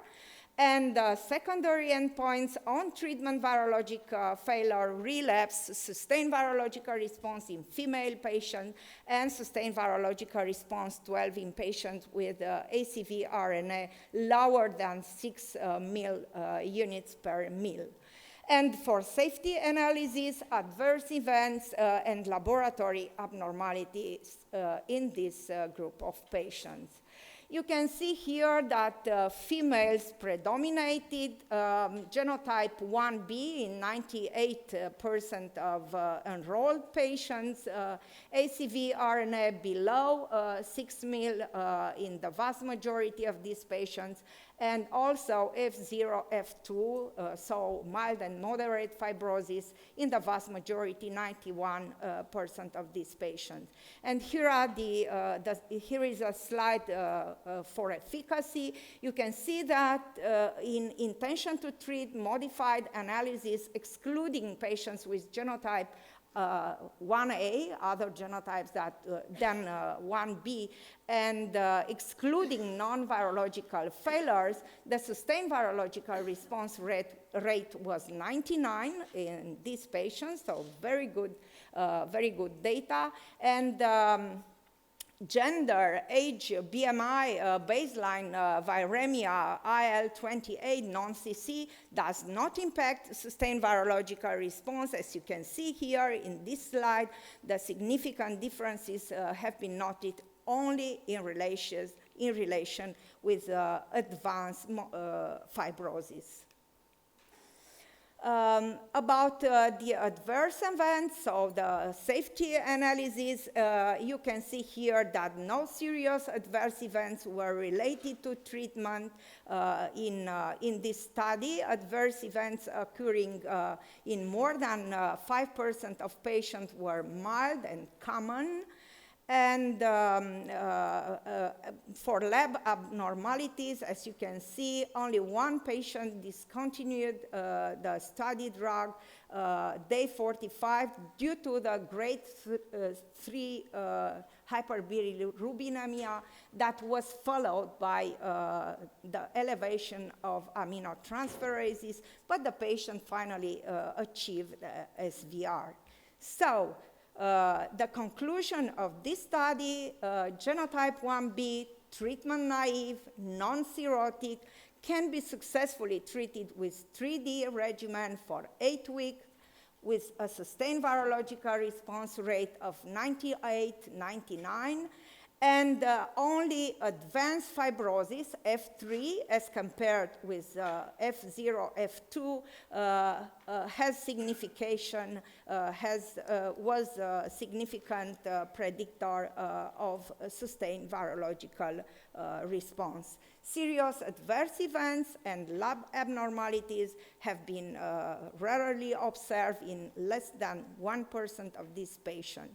So conclusion could be that similar sustained virological response rates with 3D for 12 weeks or pangenotypic regimens for 8 weeks. The figures of this population treated with, for 12 weeks with genotype-specific regimens or for 8 weeks with pangenotypic regimens could be the same as seen Garnet study. This data from the trial have been replicated in real-world cohorts, and I have 2 examples here. The HEPA-C Spanish real-world cohort, looking at effectiveness and safety of 3D regimen for 8 weeks. As you can see here, an overall sustained virological response of 97% and no grade 3 or 4 adverse events or treatment discontinuation in this real-world cohort. And here is a real-world global post-marketing observational study investigating the real-world safety and effectiveness of 3D and 2D regimens in genotype 1 and genotype 4 patients. And as you can see here, Romania has an important contribution numerically at this cohort with more than 500 patients enrolled in this study. And again, in treating these patients for 8 weeks, again, genotype 1b, naive, non-cirrhotics, sustained virological rate of 96, overall of 96% can be achieved. So back to Steliana, our patient, 66 years old. She received 3D for 8 weeks between September, October 2018. The regimen was well tolerated, no adverse events, no lab abnormalities in our patient. She normalized her ALT after the first 4 weeks of therapy, no HBV reactivation. She has been followed monthly and checked for HBV DNA at the end of the therapy. The sustained virological response has been achieved in February 2019, and the colonoscopy at this moment showed only questioned rectal sigmoiditis in our patient. So my take-home message is here at this point: test your patients with incidentally elevated transaminases or risk factors for hepatitis C, even if there is a mild elevation, even in the presence of coincidental etiology. That is the first rule.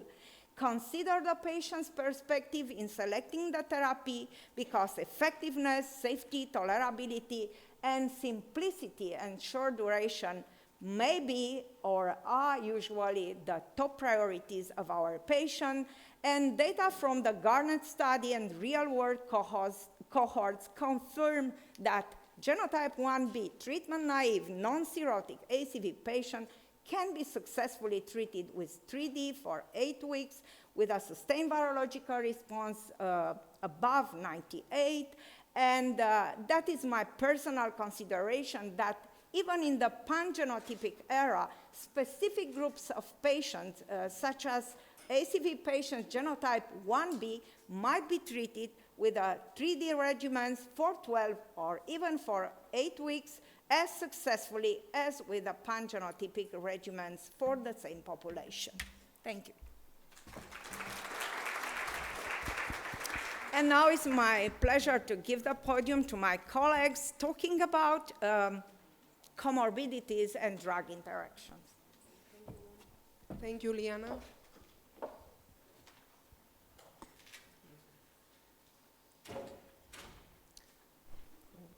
Big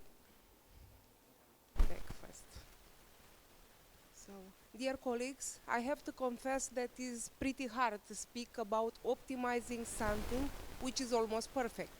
You have seen, everybody, in the last 3 years that with genotype-specific therapy, we can achieve almost 99% of sustained virological response, so almost perfect. But I will try to make some comments and maybe to bring something which might be new. When we have written this article 4 years ago, we didn't know how the future will look like. We could not imagine. We were very pessimistic as far as I remember. But now I can tell you, and I think it is my duty to underline this, and I am doing for everybody who is present, physicians or not, that Romania, it is today a model of practice in hepatitis C in Eastern Europe. And I cannot say something else, because we were treating in the last 3 years more than 25,000 patients. And I am speaking today at EBVI symposium, and probably is not wonder why, because we have treated almost, I guess, after my math, probably 19,000 or 20,000 patients with DAA, with 3D. Isn't true? I think it's true. Almost 20,000 patients treated in the last 3 years. And per protocol, we have obtained 99% sustained virological response. As I told you before, almost perfect. It is something else what I want to underline. And if you want, I want to defend for all of you, and maybe I would like to make it more liberal. So, it is no centralized system. Everybody had the opportunity to choose, of course, respecting the guidelines, whatever they wanted to treat the patient. If I wanted to treat it with 3D, I could. If I wanted to elect another therapy, I could do it either. So it is no centralized system. The liberty of medical practice is respected. What is very important, and I am not sure that is happening in other countries around us. There are registries. We were very, very close to have a registry and somebody to tell us what to do and when to do. So please take care. Of course, it is not generalized prescription yet, but I hope, in the next year with the next protocol to happen this thing too. We don't know too much about the evolution of epidemiology in Romania, but I can tell, but it happened the same things what happened in the world.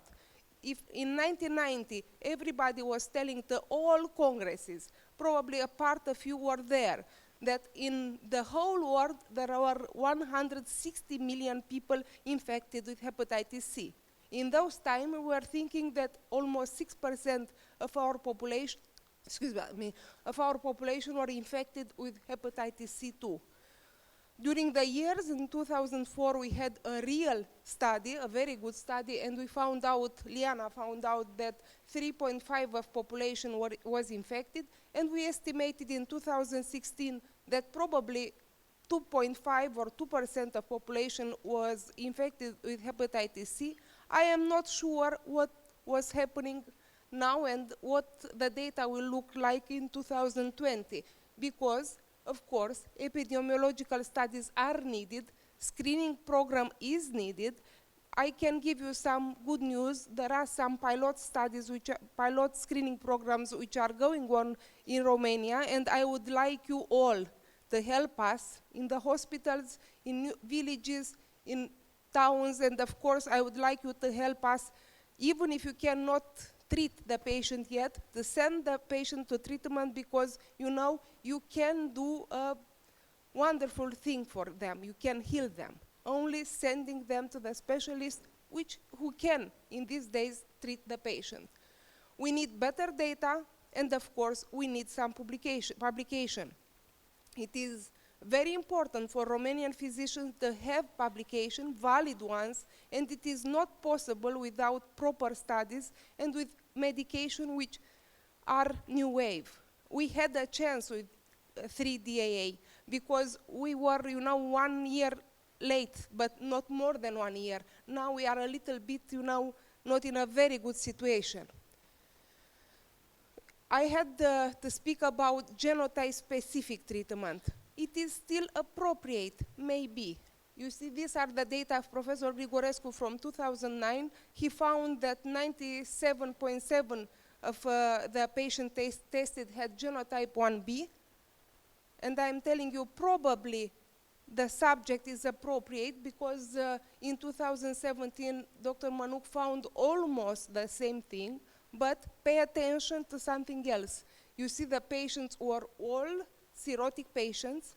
What means this? They were infected 30, 40 years ago, and the age was between, the peak for age was between 41 and 80. So the patients were old, infected, you know, in the other ages.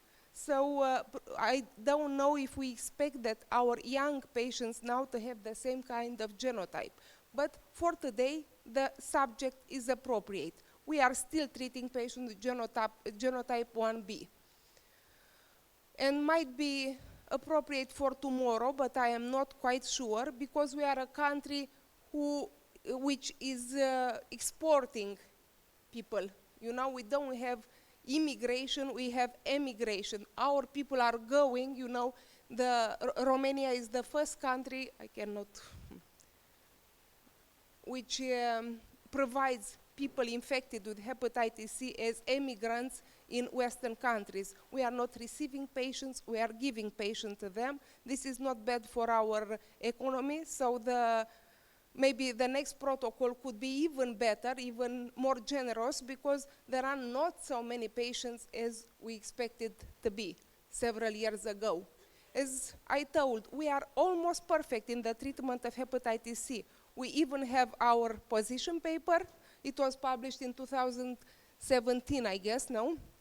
But should be improved. I'm sure that the team is preparing another one, not genotype specific anymore, because as I told you before, we have the duty to be in the front of things, and we'll do it soon. There are two parts. Probably part of you knows the papers. I hope you know it.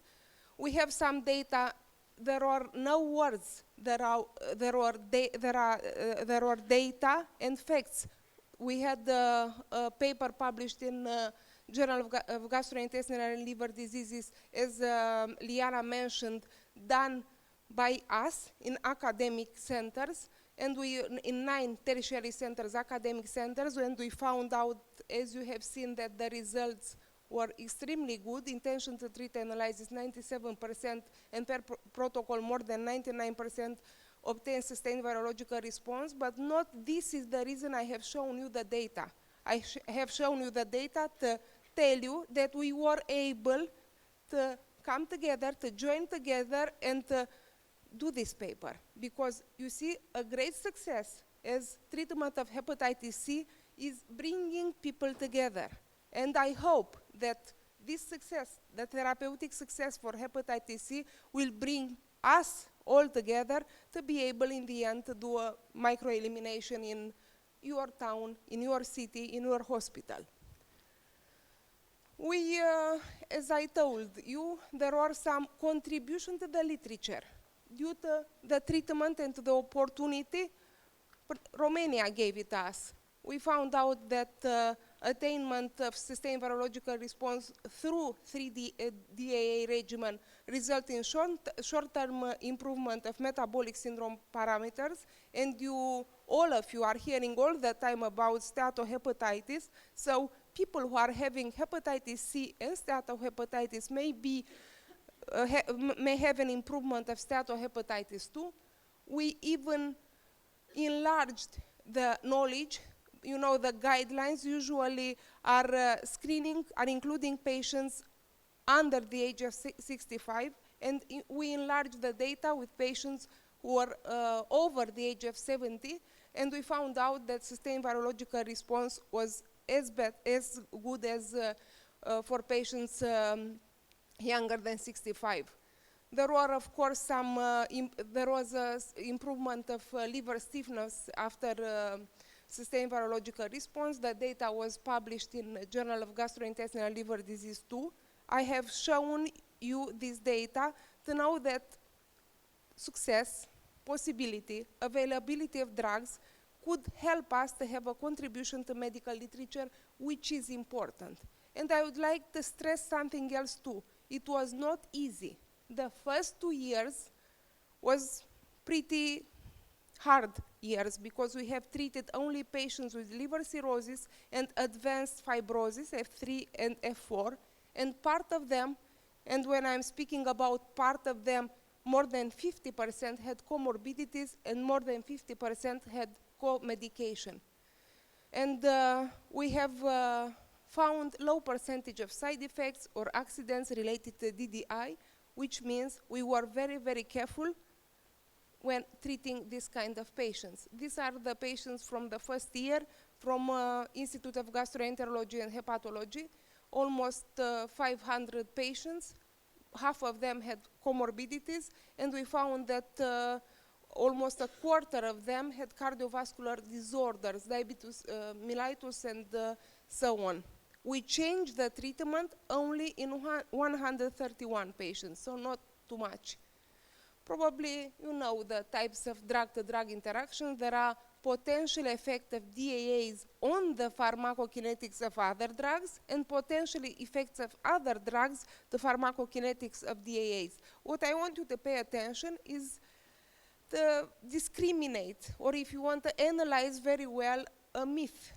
You probably know that 3-DAA has a lot of drug-to-drug interactions, and some other regimens has none.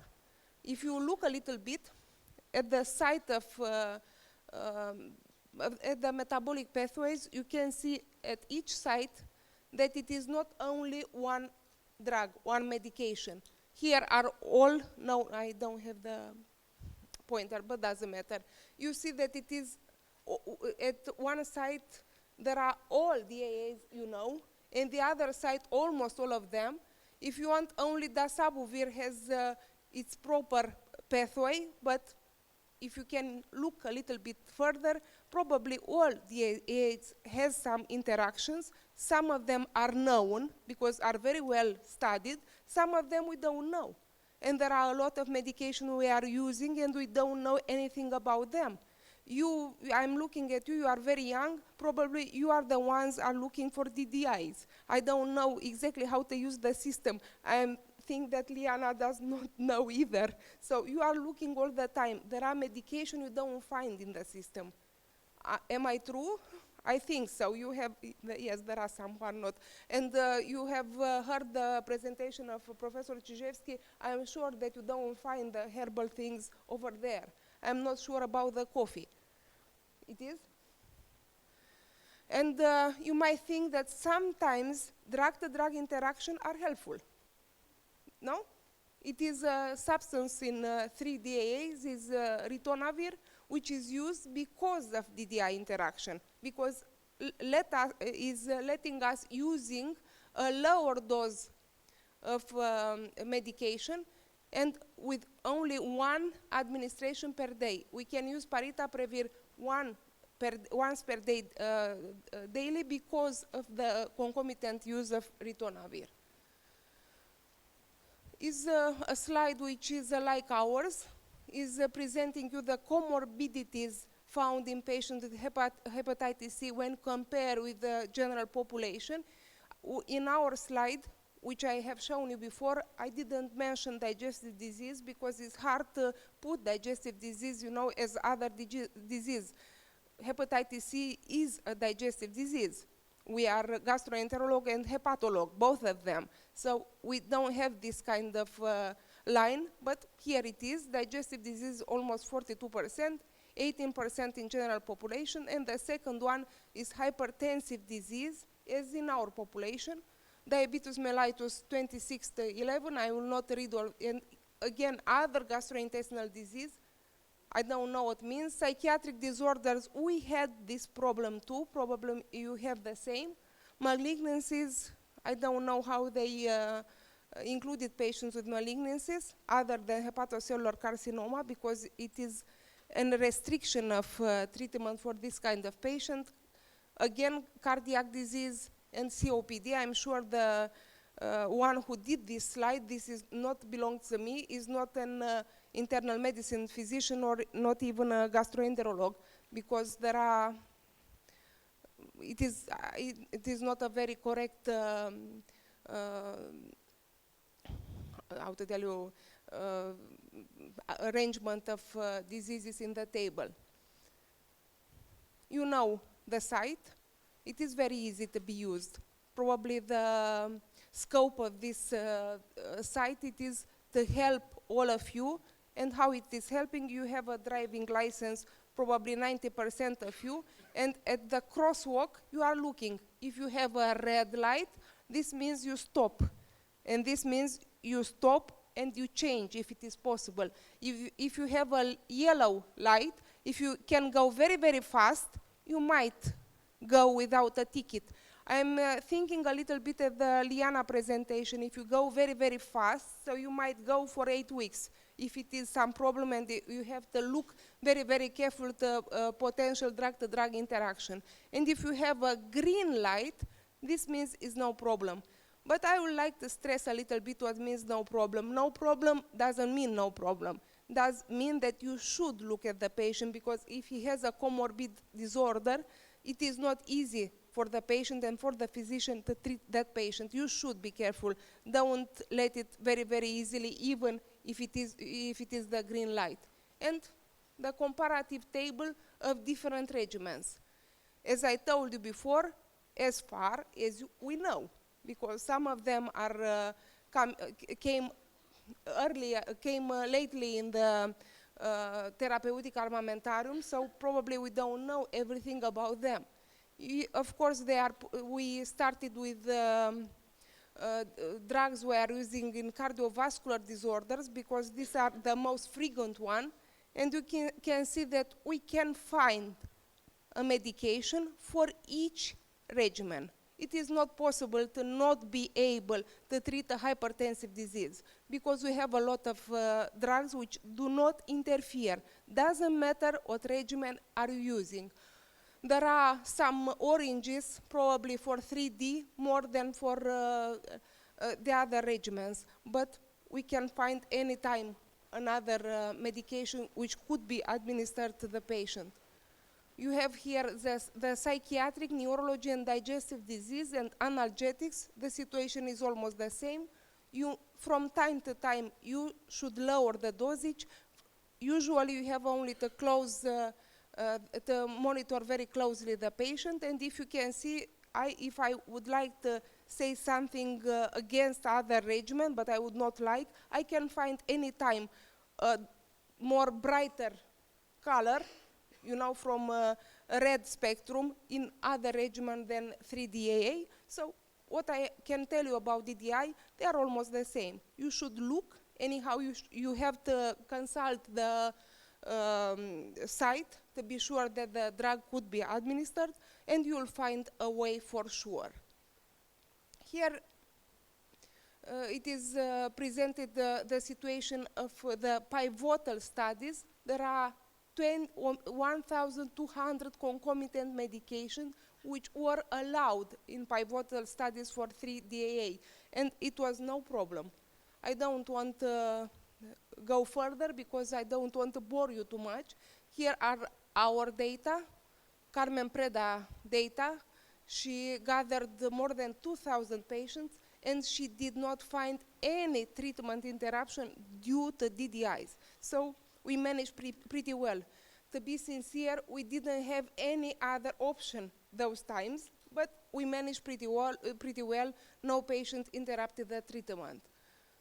The same situation was in 4 Spanish hospitals. You see that more than 50% of patients included in the treatment were with comorbidities and with co-medication. They managed pretty well too.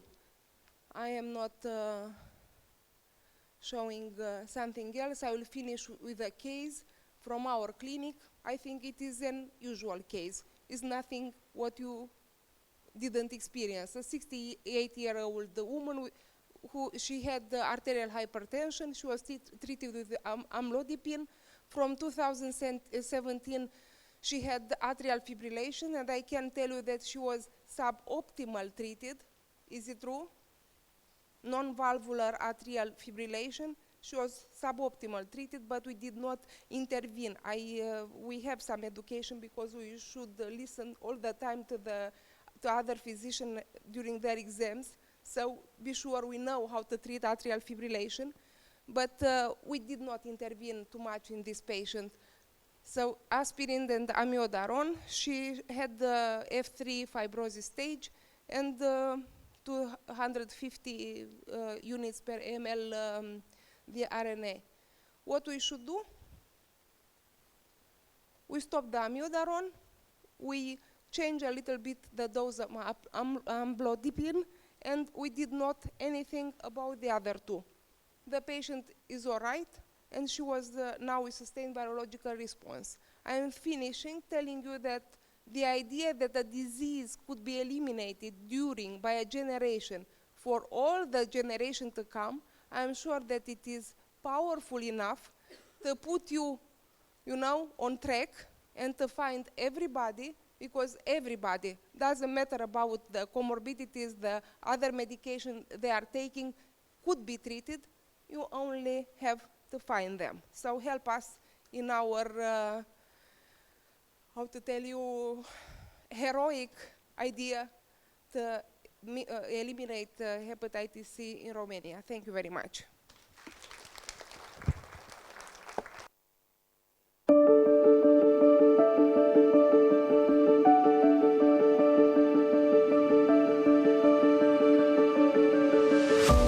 Have questions? I can try to answer, but don't ask me about the site because I will have to ask Irina or Juana or Ana to help me. Virus C am făcut tratamentul cu interferon în 2005 s-a reactivat virusul și You can see some images about our heroic experience. We have tried to identify all patients with hepatitis C who are admitted in the hospitals all over the place. And we can provide you with tests. Diana can provide some tests for all of you. Everybody who wants to test patients in the hospital. The patient admitted in the hospital. Would like to Îmi revine deosebita mare de a deschide această conferință în calitate de coordonator al programului Hepsi Alert, și în calitate de președinte viitor al Societății Române de Gastroenterologie și Hepatologie.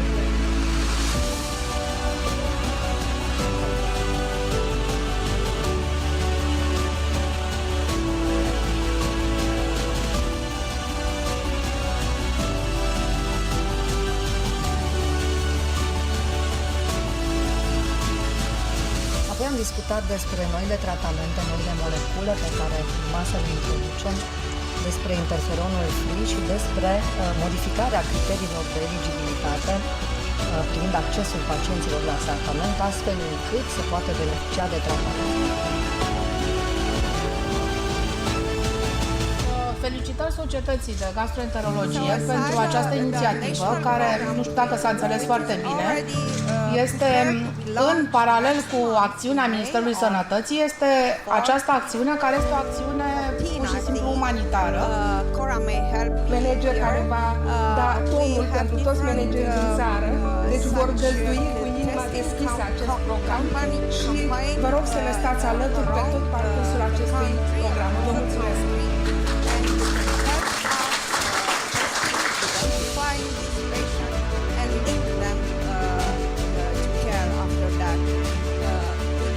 Colegii noștri sunt extrem de dispuși să intre în acest program și vom testa, ne-am propus inițial pacienții din grupurile crescute, pentru că avem și noi un baby boomer, peste 35-40 de ani în America.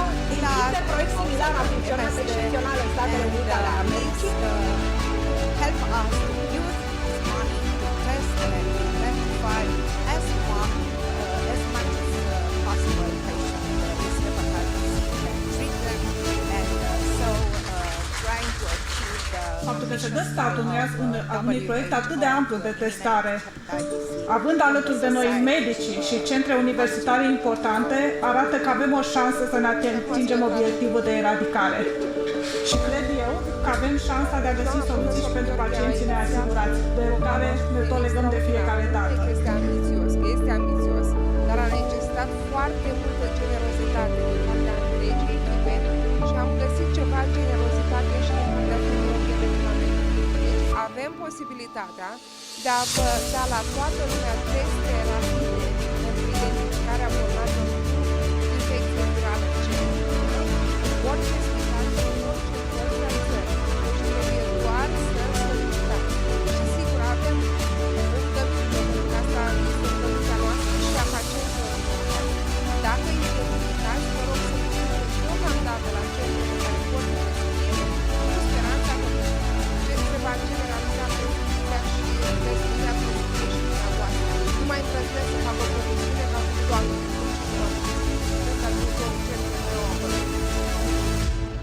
Mulțumim! Cu această rugăminte, simpozionul este închis. După ce ați văzut și această imagini și această invitație, vă rog să mergeți la lunch. Mulțumim pentru participare!